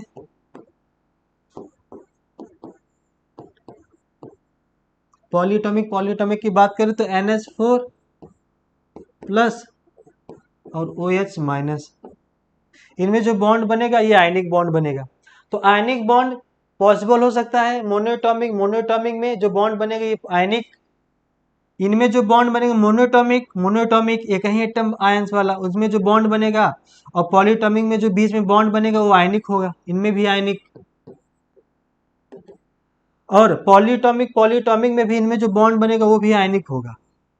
इसका मतलब कि इन सभी में आयनिक होगा, लेकिन पॉलीएटॉमिक आयन में कभी भी आयनिक बॉन्ड नहीं बनते। पॉलीएटॉमिक आयन किसे बोलेंगे, जैसे पॉलीएटॉमिक आयन हो गया जिसमें एक से ज्यादा एटम हो, यहाँ भी पॉलीएटॉमिक आयन से इसमें भी एक से ज्यादा है, यहाँ भी पॉलीएटॉमिक से आयन से पॉलीएटॉमिक के बीच में जो बॉन्ड बनेगा वो तो आपका आयनिक होगा। लेकिन हम पॉलीएटॉमिक आयंस में कहें तो उसमें सिर्फ और सिर्फ या तो दो ही हो सकते हैं, या तो इसमें कोवैलेंट होगा या तो कोऑर्डिनेट बॉन्ड होगा। इसमें पॉलीएटॉमिक की बात करें तो उसमें कोवैलेंट या तो कोऑर्डिनेट बॉन्ड ही बन सकते, उसमें आयनिक बॉन्ड नहीं होता। तो अगर हम इसकी बात करें NH4 का, तो कैसे इसको हम जजमेंट कर पाएंगे भाई? अगर ये है आपका NH4 पे प्लस और ये आपका OH माइनस है, ये पॉलीएटॉमिक है, ये पॉलीएटॉमिक है, तो पॉलीएटॉमिक में जो बॉन्ड बनेंगे वो तो आयनिक होगा, लेकिन इनमें कोवैलेंट या कोऑर्डिनेट होगा, इनमें कभी आयनिक नहीं हो सकता पॉली में। ठीक, तो इसका स्ट्रक्चर ड्रॉ करें, कुछ इस तरीके से इसका स्ट्रक्चर आएगा। अब इनमें बॉन्ड दिखा दें एक तरीके से, तो इनमें जो बॉन्ड बनेगा, हम ये पॉलीएटॉमिक है, इनमें जो बॉन्ड बनेगा ये तो आयनिक होगा एक तरीके से देखा जाए तो, इनमें जो बॉन्ड बनता है वो आयनिक होगा, लेकिन इनमें कोवैलेंट या कोऑर्डिनेट, इनमें कोवैलेंट या कोऑर्डिनेट, तो टोटल कितने हो गए? आपसे पूछा क्या जा रहा है कि नंबर ऑफ आयनिक, तो नंबर ऑफ आयनिक तो इनके बीच में एक ही बनेगा, तो एक हो जाएगा आयनिक। अब आपसे पूछा कोवैलेंट, तो कोवैलेंट 1 2 3 और एक यहाँ पे 4 बनेगा, तो 4 हो गया। और कोऑर्डिनेट तो यही दिख रहा है, कोऑर्डिनेट बॉन्ड यही यानी 1, तो 1 4 1 यानी पहला वाला राइट आंसर। तो बहुत ही शानदार कंसेप्ट है कि मोनोएटॉमिक के बीच में आयनिक, मोनोएटॉमिक पॉलीएटॉमिक के बीच में आयनिक, पॉलीएटॉमिक के बीच में आयनिक, लेकिन पॉलीएटॉमिक आयंस में सिर्फ और सिर्फ कोवैलेंट या कोऑर्डिनेट, उसके अनुसार हम निकाल दिए। अगले क्वेश्चन की बात करें, यहाँ पे LiCl प्रीडोमिनेंटली कोवैलेंट कंपाउंड, बिल्कुल बहुत ही शानदार कंसेप्ट है। ड्यू टू स्मॉल साइज, हमको पता अभी बताया फजान रूल के अकॉर्डिंग, केटायन का साइज जितना छोटा, एनायन का साइज जितना बड़ा, केटायन का साइज जितना छोटा होगा उसका पोलराइजिंग पावर ज़्यादा होगा, और एनायन का साइज जितना बड़ा उसका पोलराइजेबिलिटी उतना ज़्यादा होगा, तो उसमें जो बॉन्ड बनेगा उसमें कोवैलेंट कैरेक्टर ज़्यादा आ जाता है।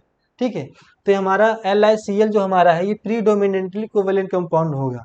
क्यों? जैसे ही लिथियम की बात करें तो मान लो ये लिथियम हो गया और ये क्लोरीन हो गया, इसके आउटर मोस्ट शेल की बात करें, इसके आउटर मोस्ट शेल में 7 इलेक्ट्रॉन, इसमें एक ही इलेक्ट्रॉन लिथियम के, इस समय न्यूट्रल थे, जैसे ही अपना इलेक्ट्रॉन ये देगा, अगर मैं Li प्लस और Cl माइनस की बात करूं तो ये देगा अपना इलेक्ट्रॉन, ये भी अपना अभी ये लेगा इलेक्ट्रॉन, तो क्या हो जाएगा? अब ये लिया 7 था 8 हो जाएगा, ये दिया, इसका जो इसके पास 2 इलेक्ट्रॉन थे वही रह जाएंगे। एक्चुअल में होता है कि जैसे ही लिथियम अपना एक इलेक्ट्रॉन दिया, इसका सेल ही कम हो गया, और सेल कम हो गया तो उसका इफेक्टिव न्यूक्लियर चार्ज बढ़ गया, इलेक्ट्रॉन की खींचने की ताकत बढ़ गई। और जैसे वो इलेक्ट्रॉन एक लिया, 7 था 8 हो गया, अब इलेक्ट्रॉन के बीच में रिपल्सन होना शुरू हो जाएगा, इलेक्ट्रॉन डेंसिटी बढ़ गई तो इसमें रिपल्सन होना शुरू हो जाएगा, अनस्टेबल होगा तो इलेक्ट्रॉन को देना चाहेगा, हटाना चाहेगा। यहाँ पे जैसे ही इलेक्ट्रॉन दिया, पॉजिटिव चार्ज हुआ तो नंबर ऑफ सेल्स घट गए, इफेक्टिव न्यूक्लियर चार्ज बढ़ गया। अब इफेक्टिव न्यूक्लियर चार्ज बढ़ गया तो इलेक्ट्रॉन को खींचने की ताकत बढ़ गई। तो एक्चुअल में होता क्या है कि अब इसका इफेक्टिव न्यूक्लियर चार्ज बढ़ा, इसका मतलब इसका पोलराइजिंग पावर बढ़ गया और उसका पोलराइजेबिलिटी बढ़ गया। मतलब वो ये इलेक्ट्रॉन लेना चाह रहा था तो पोलराइजिंग पावर बढ़ गया, अब वो इलेक्ट्रॉन डेंसिटी बढ़ गया, इलेक्ट्रॉन के बीच में रिपल्सन, तो अब वो अनस्टेबल इलेक्ट्रॉन देना चाह रहा है तो उसकी पोलराइजेबिलिटी बढ़ गई, और पोलराइजेबिलिटी बढ़ गई, पोलराइजिंग पावर इसका बढ़ गया। हमको पता है कि केटायन का पोलराइजेबिलिटी जितना ज़्यादा, एनायन का पोलराइजेबिलिटी जितना ज़्यादा, केटायन का पोलराइजिंग पावर जितना ज़्यादा, उतना ही आयनिक कंपाउंड में कोवेलेंट कैरेक्टर। तो अब ये क्या करेगा, अब ये थोड़ा सा डिफॉर्म शेप हो जाएगा इसका, मतलब अब ये इलेक्ट्रॉन अपनी तरफ खींचेगा तो इसके इलेक्ट्रॉन यहाँ मूव करने लगेंगे, ये डिफॉर्म शेप होने लगेगा। अब जब डिफॉर्म शेप हो जाएगा तो अब ये इलेक्ट्रॉन जो इसकी तरफ शिफ्ट थे, अब कुछ due to polarising power of cation अब ये इधर शिफ्ट होने लगेंगे। हमको पता है कि इलेक्ट्रॉन अगर बीच में आने लगता है बॉन्ड के तो कोवेलेंट कैरेक्टर बढ़ने लगता है। तो अब ये यहाँ था पहले, अब जैसे ही ये इसकी पोलराइजिंग पावर बढ़ी, इफेक्टिव न्यूक्लियर चार्ज बढ़ा क्योंकि सेल ही घट गए, तो अब ये इधर होना चाहेगा, इसको खींच लिया अपनी तरफ तो इलेक्ट्रॉन ठीक बीच में आने लगे, तो इसमें कोवेलेंट कैरेक्टर आने लगता है, क्योंकि हमको पता है जब इलेक्ट्रॉन ठीक बीच में रहते हैं तो कोवेलेंट कैरेक्टर प्योरली होता है, पूरी तरह की किसी की एटम के ऊपर शिफ्ट हो तो आयनिक कैरेक्टर। तो जैसे जैसे बीच में इलेक्ट्रॉन आने लगेंगे कोवेलेंट कैरेक्टर बढ़ने लगेगा, और जैसे जैसे इलेक्ट्रॉन किसी एटम की तरफ शिफ्ट होने लगेंगे तो आयनिक कैरेक्टर बढ़ता है। तो यहाँ पे लिथियम का साइज इतना छोटा और इसका बहुत बड़ा साइज होता है क्लोरीन का, तो उसमें पोलराइजिंग पावर केटायन का ज़्यादा, इसका पोलराइजेबिलिटी ज़्यादा, इसमें कोवेलेंट कैरेक्टर भी बढ़ने लगता है। तो यहाँ पे पहला वाला स्टेटमेंट तो सही था, प्रीडोमिनेंटली हो जाता है इसमें। और electronegativity difference between lithium and chlorine ये गलत है, यहाँ पे लार्ज होता है एक्चुअल में, क्योंकि लिथियम हमारा जो वैलेंस इलेक्ट्रॉन इसमें होता है बहुत लूजली बाउंड होता है, तो लो आयनाइजेशन एनर्जी पे रिमूव हो जाता है। तो इसकी यानी आप बोल सकते हो कि इसका इलेक्ट्रो पॉजिटिव बहुत कैरेक्टर बहुत ज़्यादा होता है लिथियम का, और Cl का हाईली इलेक्ट्रोनेगेटिविटी होता है। तो highly electro positive highly electronegativity के बीच में जो इलेक्ट्रोनेगेटिविटी डिफरेंस होता है वो बहुत ज़्यादा होता है, तो यहाँ पे लार्ज होगा इस्तेमाल की जगह। तो स्टेटमेंट पहला तो सही है, लेकिन दूसरा हमारा रॉन्ग, क्योंकि जो हमारा Li है ये हाईली इलेक्ट्रो पॉजिटिव होता है और क्लोरीन हाईली इलेक्ट्रोनेगेटिविटी, इनमें जो इलेक्ट्रोनेगेटिविटी का डिफरेंस होता है वो बहुत ज़्यादा आता है, ना कि स्मॉल। तो ये आपका हो जाएगा लार्ज। और यहाँ पे फजान रूल के अकॉर्डिंग हमने देखा कि बिल्कुल इसमें कोवेलेंट कैरेक्टर आने लगता है, तो इसके अकॉर्डिंग देखिए statement first is correct, second wrong, तो थर्ड वाला आपका आंसर हो जाएगा। सो दिए गए सारे क्वेश्चन के जितने भी कंसेप्ट यहाँ पे पॉसिबल थे हमने आपको बताया। इसके लिए आप हमेशा एक्टिव रहा करिए, जो भी आपको कंसेप्ट यहाँ पे मिले उसको लिखिए ज़रूर, क्योंकि पेपर में कहीं ना कहीं सब रिपीट ही होते हैं, सब कंसेप्ट हर एक क्वेश्चन के लिए इम्पोर्टेंस होती है। तो आप इसको लिखिए ज़रूर, इसको मनन करिए, इसको आत्मसार करिए, ताकि आप आने वाले जितने भी क्वेश्चंस इससे रिलेटेड हो सके आप करिए ज़रूर उनको। So thank you so much. Hello बच्चों, न्यू लाइट के यूट्यूब चैनल पर आप सभी का स्वागत है। प्यारे बच्चों, मैं विक्रम चक्रवर्ती आज आपके समझ लेकर के हाजिर हुआ हूं सिली मिस्टेज का सेशन। प्यारे बच्चों, ये हमारे मेंटर डॉक्टर एसपी सर का प्रयास है कि आपको टेस्ट से संबंधित हर प्रकार की समस्याओं से निजात दिला जाए, और हमारी संस्था और मैं इसके लिए पूरी तरह से तत्पर हूँ। इसी क्रम में बढ़ते हुए आज मैं लेकर के आया हूँ सिली मिस्टेज का सेशन, जो कि आज का हम लोग का पेपर है ऑल इंडिया नीट T7 का पेपर, जो कि 6 नवंबर 2022 को हमारे इंस्टीट्यूट की तरफ से ऑनलाइन ऑफलाइन मोड दोनों में कनेक्ट हुआ था, और जिसके 10 सवाल जो कि काफ़ी अच्छे थे, और आज बहुत कुछ आप लोग सीखने वाले हैं। तो आगे हम लोग आगे बढ़ते हैं अपने एक करके क्वेश्चन देखते हुए। ये कौन सा वो क्वेश्चन था, देखिए सबसे पहला क्वेश्चन आपके सामने है कि how many matching are correct with reference to digestive gland. ये सवाल आप देख सकते हैं तकरीबन 2386 बच्चों ने गलत किया है। ये सवाल बहुत कम लोगों का ही सही हुआ। क्यों? क्योंकि बच्चों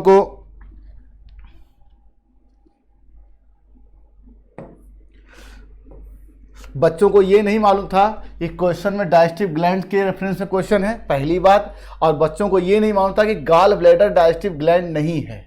ठीक है, गॉल ब्लैडर डाइजेस्टिव ग्लैंड नहीं है, तो इसकी मैचिंग तो सही है, एक गॉल ब्लैडर की सिस्टेट डक्ट होती है, लेकिन डाइजेस्टिव ग्लैंड के रेफरेंस में ये मैचिंग हमारी गलत मानी जाएगी। ठीक, तो पहला गलत हो गया।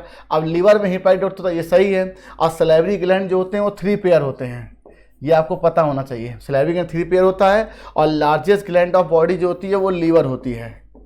ठीक, largest gland of body liver होती है। और bile secrete by hepatic cells, यहाँ तक तो सही है, आपका गड़बड़ यहाँ है, ये लीवर है। अब देखिए, बाइल लीवर से सिक्रीट होता है क्योंकि लीवर एक ग्लैंड है, और वो स्टोर और कंसंट्रेट होता है गॉल ब्लैडर में। तो गॉल ब्लैडर केवल फंक्शनल सपोर्ट देता है लीवर को एज ए ग्लैंड बिहेव करने के लिए, ये खुद ग्लैंड की तरह काम नहीं करता गॉल ब्लैडर। ठीक है, तो हमारी सिर्फ एक ये सही हो रहा है, इसलिए चौथा आंसर है। बच्चों का इसलिए गलत हुआ क्योंकि उन्हें पता नहीं था कि गॉल ब्लैडर जो है डाइजेस्टिव ग्लैंड नहीं है। और आप देख सकते हैं तकरीबन 2386 बच्चों ने इसे गलत किया है। अगला सवाल, how many are single and bond structure. देखिए, एक सेल के अंदर नॉन मेम्ब्रेन, ठीक है, non membrane bound cell organelle भी हो सकते हैं, सेल ऑर्गेनेल, और मेम्ब्रेन बाउंड भी हो सकते हैं। ठीक है, मेम्ब्रेन बाउंड भी हो सकते हैं। अब ये मेम्ब्रेन बाउंड सिंगल भी हो सकता है, पहली बात, डबल भी हो सकता है। दूसरी बात, सिंगल में आपका लाइसोसोम है, वैक्यूल है, ठीक, माइक्रोबॉडी है, माइक्रोबॉडी लाइसोसोम है, और माइक्रोबॉडी ईआर है, गोल्जी बॉडी है। इतने ऑर्गेनेल जो होते हैं सिंगल में है। और डबल में आपका न्यूक्लियस है,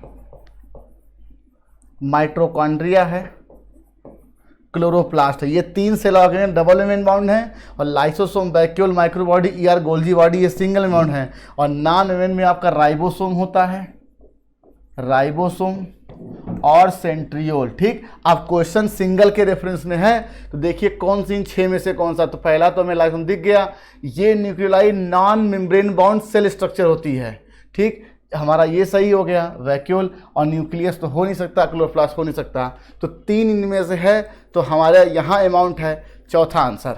ठीक है, तो एक कोशिका के अंदर non membrane bound cell organelle हो सकते हैं, मेम्ब्रेन बाउंड भी हो सकता है। मेम्ब्रेन बाउंड में सिंगल होता है, डबल होता है, डबल में न्यूक्लियस, माइटोकॉन्ड्रिया, क्लोरोप्लास्ट है, और सिंगल में लाइसोसोम है, वैक्यूल है, माइक्रोबॉडी है, ईआर है, गोल्गी बॉडी है, और नॉन राइबोसोम और सेंट्रियोल है। चौथा आंसर। अब amino acid in acidic solution will form. देखिए, आपको पता है कि जब आप एमिनो एसिड की बात करते हो तो ये HCOOH और ये वेरिएबल R, और ये बगल में NH2, और इस पर एक लोन पेयर। केमिस्ट्री में आप पढ़ते हैं कि लोन पेयर जो होता है वो प्रोटॉन पिकअप करने की टेंडेंसी रखता है, और जो एसिडिक पार्ट H होता है ये किसी बेस से रिएक्शन करता है। अब एमिनो एसिड का बिहेवियर उस विलियन में या उस सॉल्यूशन में रखे गए नेचर पे डिपेंड करता है कि ये किस तरह बिहेव करेगा। अब देखिए, अगर आप किसी एसिडिक सॉल्यूशन में इसे रखेंगे, तो मान लीजिए एमिनो एसिड एसिडिक सॉल्यूशन में है, तो एसिडिक सॉल्यूशन में हमें H+ फ्री मिलेंगे, और ये H+ एसिडिक है तो ये बेस से रिएक्शन करेगा। अब जब बेस से रिएक्शन करेगा तो आपका स्ट्रक्चर कुछ इस तरह बनेगा, NH3+ CH COOH और R। तो अब हमें दिख रहा है क्या, केटाइन। इसका मतलब एमिनो एसिड जब एसिडिक सॉल्यूशन में होता है तो क्या बनाएगा, cation. Answer will B second. अब देखिए, मान लीजिए कि आपने इसे बेसिक सॉल्यूशन में रखा। बेसिक सॉल्यूशन में जब आप बेसिक सॉल्यूशन में रखेंगे तो वहां पर हाइड्रोक्सिल आयन फ्री होंगे। ये हाइड्रोक्सिल आयन निगेटिव पार्ट है, बेस है, तो ये लोन पेयर से नहीं रिएक्शन करेगा, ये एसिडिक पार्ट से रिएक्शन करेगा। और अब जो होगा बेसिक सॉल्यूशन में स्ट्रक्चर कुछ इस तरह बनेगा, इस पर कोई डिस्टर्बेंस नहीं, ठीक। और जो ये एसिडिक पार्ट होगा ये निगेटिव हो जाएगा, और ये वेरिएबल आर, मतलब इसके H+ को इस बेस ने सॉल्यूशन ने पिकअप कर लिया है, तो हमें यहाँ पे क्या बनेगा, एनायन, ठीक। तो यहाँ से कंसेप्ट निकल के आया। हालांकि बुक में डायग्राम बना हुआ है कि एसिडिक सॉल्यूशन में होगा तो H+ फ्री होंगे सॉल्यूशन में, तो वो इस लोन पेयर के द्वारा पिकअप कर लिए केटायन बनेगा, और बेसिक सॉल्यूशन में एनायन बनेगा। अब देखिए, पीएच की वो पार्टिकुलर वैल्यू जिस पर केटायन और एनायन दोनों एक साथ एग्जिस्ट करते हैं उसे हम बोलते हैं आइसोइलेक्ट्रिक पॉइंट। अब एमिनो एसिड का एक स्ट्रक्चर कुछ इस तरह बनेगा, अगर जैसे मान लीजिए आपका ये आपका C है और ये हमारा H है, COO माइनस ये वेरिएबल R और NH3 प्लस, ठीक। ये है ज्विटर आयन, ये ज्विटर आयन मतलब इसमें कैटायन और एनायन दोनों होगा, लेकिन ये pH की एक पार्टिकुलर वैल्यू पर एग्जिस्ट करता है जिसे हम आइसोइलेक्ट्रिक पॉइंट के नाम से जानते हैं। तो आइसोइलेक्ट्रिक पॉइंट क्या है? pH की वो पार्टिकुलर वैल्यू जिस पर आपका एक एमिनो एसिड ज्विटर आयन का फॉर्मेशन करता है और ये अलग अलग एमिनो एसिड के लिए वेरिएबल होता है, ठीक है। तो आपका आंसर विल बी सेकेंड। आगे बढ़ते हैं। अब लिखा how many matching are correct. अब देखिए स्पोक फ्लैजिला में भी होता है, सीलिया में होता है और इसका नंबर 9 होता, आपने पढ़ाई था। स्पोक सेंट्रियोल में भी होता और स्पोक जो होता है प्रोटीन का बना होता है। ये आपकी बुक की लाइन है। तो ये चारों मैचिंग बड़े आराम सही है, 4 हमारा यहाँ है, answer will be third. Next, अब लिखा what is the similarity between mesosome prokaryotes and cristae mitochondria. देखिए जब दो अलग अलग एंसेस्टर वाले ऑर्गेनिज्म या उनके स्ट्रक्चर की बात करेंगे तो एनालोगस होगा। मीजोसोम प्रोकैरियोट की आप बात कर रहे हो और क्रिस्टिया ऑफ माइटोकॉन्ड्रिया ये यूकैरियोट है, ठीक। तो यूकैरियोट और प्रोकैरियोट ये दो अलग अलग आपके ओरिजिन, इनकी दोनों की अलग अलग। यूकैरियोट अलग एंसेस्ट्री है, प्रोकैरियोट अलग एंसेस्ट्री है, तो इनके स्ट्रक्चर तो एनालोगस ही होंगे। अब समस्या ये है कि कैसे आप कह सकते हैं मीजोसोम जो होता है ये सरफेस एरिया बढ़ाता है, सरफेस एरिया बढ़ाता है और ये रेस्पिरेशन में हेल्प करता है, ठीक। रेस्पिरेशन में हेल्प का सरफेस एरिया बढ़ाता है और यही काम क्रिस्टी करता है, ये भी सरफेस एरिया बढ़ाता है, सरफेस एरिया बढ़ाता है और रेस्पिरेशन में हेल्प करता है, ठीक। तो इसका मतलब दे इंक्रीज सरफेस एरिया, ये सेंटेंस दोनों के लिए सही है। हेल्प इन रेस्पिरेशन ये दोनों के लिए सही है और एनालोगस तो ये है ही, तो A, B, D और ये हमारा आंसर थर्ड है। अब देखिए ठीक इसी तरीके से मैलपिगियन ट्यूब्यूल ऑफ कॉकरोच और किडनी ऑफ ह्यूमन ये एनालोगस स्ट्रक्चर है, और नेफ्रिडिया ऑफ अर्थवर्म और किडनी ऑफ ह्यूमन ये भी एनालोगस स्ट्रक्चर है, क्योंकि आप एनिलिडा एक अलग फाइलम उसकी इंसेस्ट्री अलग है और कार्डिटा एक अलग फाइलम उसकी इंसेस्ट्री अलग है। नेक्स्ट क्वेश्चन, आप देखिए यहाँ एसर्शन रीजन है the type of human dentition called diphyodont, ये सेंटेंस बिल्कुल सही है। अब सर जी ये डाइफायोडेंट है क्या चीज़? देखिए डाइफायोडोंट, डाइफायोडेंट का ये एक्सप्लेन करता है कि ह्यूमन में टीथ 2 बार निकलते हैं, पहला होता है मिल्की, दूसरा होता है परमानेंट। तो डाइफायोडेंट जो डेंटिशन है वो ये बताती है कि टीथ 2 बार निकलते हैं किसी भी ह्यूमन में, तो ये तो सेंटेंस बिल्कुल सही है। लेकिन जो दूसरा सेंटेंस लिखा कि adult human has 32 permanent teeth which are 4 different type, ये सेंटेंस बिल्कुल सही है, लेकिन ये हेटेरोडोंट की डिफिनीशन लिखी है, ठीक। हेटेरोडोंट डिफिनीशन है ये कि हेटेरोडोंट का मतलब कि ह्यूमन में 32 दांत होते हैं, वो 4 प्रकार के होते हैं, इंसीजर, केनाइन, प्रीमोलर, मोलर। तो ऊपर का सेंटेंस जो है वो डाइफायोडेंट को एक्सप्लेन कह रहा है, तो ये इसका करेक्ट एक्सप्लेनेशन नहीं है, ठीक है। अगर ऊपर लिखा होता कि the type of human dentition are called heterodont तब इसका करेक्ट एक्सप्लेनेशन होता, तो वो एक अलग चीज़ है और ये एक अलग बात है। तो दोनों सही है, करेक्ट एक्सप्लेनेशन नहीं है, आंसर फर्स्ट। अब ये कुछ नहीं है सर जी, आपने केमिस्ट्री में पढ़ा होगा कैलोरीफिक वैल्यू और एक होती है हीट ऑफ कंबंशन। अब ये क्या है? देखिए हीट ऑफ कंबंशन कहते हैं कि 1 मोल कंपाउंड को बर्न करें, 1 मोल कंपाउंड बर्न करें, उससे जो हीट एनर्जी मिले दैट इज कैलोरी के फॉर्म में या जूल के फॉर्म में, कैलोरी ही मान लीजिए। तो heat of combustion 1 mole compound को बर्न करने पर जो हीट हमें मिलती है, हीट एनर्जी, वो होती है हीट ऑफ कंबंशन। और पर ग्राम कोई सब्सटेंस, पर ग्राम सब्सटेंस जो एनर्जी मिलती है दैट इज हीट एनर्जी, उसे बोलते हैं कैलोरीफिक वैल्यू। और हमें पता है कि हम भोजन क्यों खाते हैं, क्योंकि हमें उससे एनर्जी मिलती है, उससे न्यूट्रिएंट मिलता है। तो इसका मतलब कैलोरीफिक वैल्यू जितने भी न्यूट्रिएंट हम खाते हैं सब पे वैलिड होगा। वो कार्बोहाइड्रेट से ही मिलेगा, वो प्रोटीन से मिलेगा, फैट से मिलेगा। आपकी एनसीईआरटी बुक में कुछ डेटा दिए हुए हैं जिनके अकॉर्डिंग पहला आंसर है सबसे अधिक एनर्जी हमें फैट से मिलती है, कैलोरीफिक वैल्यू सबसे ज़्यादा फैट की है, फिर प्रोटीन की और फिर कार्बोहाइड्रेट की, इसमें कोई शक नहीं है, ठीक है। सबसे कम कार्बोहाइड्रेट का होता है, फिर प्रोटीन का, फिर फैट का। तो कैलोरीफिक वैल्यू क्या है? पर ग्राम सब्सटेंस कितनी हीट एनर्जी मिलती है उसे बोलते हैं कैलोरीफिक वैल्यू। और 1 मोल कंपाउंड से इतना मिलता है जलने पर, उसे बोलते हैं हीट ऑफ कंबंशन। और हीट ऑफ कंबंशन आप पढ़ेंगे थर्मोकेमिस्ट्री में। Answer will B first. अब लिखा ईपीग्लॉटिस इज मेड अप ऑफ, देखिए ईपीग्लॉटिस क्या है, ये आपके PYQ का क्वेश्चन है 2009 या 10 में आया हुआ है कि दो पर्सन एक सीट पे बैठ के खाना खा रहे थे, एकाएक बात करते करते एक पर्सन को खांसी आने लगी, उसकी क्या रीजन थी? Due to improper movement of epiglottis. अब ये ईपीग्लॉटिस है क्या चीज़? देखिए जो ग्लॉटिस होती है, ग्लॉटिस ये ओपनिंग किसकी है? ट्रैकिया की, ओपनिंग ऑफ ट्रैकिया, ठीक, और ओपनिंग ऑफ ट्रैकिया, और जस्ट इसके बगल में उसोफेगस की ओपनिंग होती है, ठीक। तो खाना उसोफेगस में जाना चाहिए। ये कभी कभी खाना खाते वक्त जब हम बातें करते हैं या हंसने लगते हैं, तो इसीलिए बूढ़े बुजुर्ग हम लोग के गांव में या कभी भी आप सुनते होंगे ये खाना खाते हुए बात नहीं करना चाहिए। क्यों? खाना खाते हुए बात करते समय कभी कभी फूड पार्टिकल या भोजन का निवाला ट्रैकिया में चला जाता है, दैट इज ग्लॉटिस में इंटर करने लगता है। तो उस चीज़ से बचने के लिए भगवान ने इसके ऊपर एक कवरिंग दी, मतलब एक टोपी के रूप में समझ लीजिए, दैट इज ईपीग्लॉटिस। और ये ईपीग्लॉटिस जो होता है ये इलास्टिक होता है। आपको पता है कि कार्टिलेज कई प्रकार के होते हैं, इलास्टिक, हाइलाइन, फाइब्रस। तो इलास्टिक कार्टिलेज का ये बना हुआ ईपीग्लॉटिस होता है जो ग्लॉटिस को कवर किए रहता है, जिससे कि फूड पार्टिकल आपके ग्लॉटिस से होता हुआ ट्रैकिया में ना जाए। तो ये एक तरह की व्यवस्था है, ये इलास्टिक कार्टिलेज का बना हुआ है। और PYQ में आप पढ़ेंगे कि ड्यू टू इम्प्रॉपर मूवमेंट ईपीग्लॉटिस खांसी आने लगती हैं, इसीलिए कहा गया खाना खाते समय बात नहीं करना चाहिए। Answer second, which one of following are characteristic for the given diagram.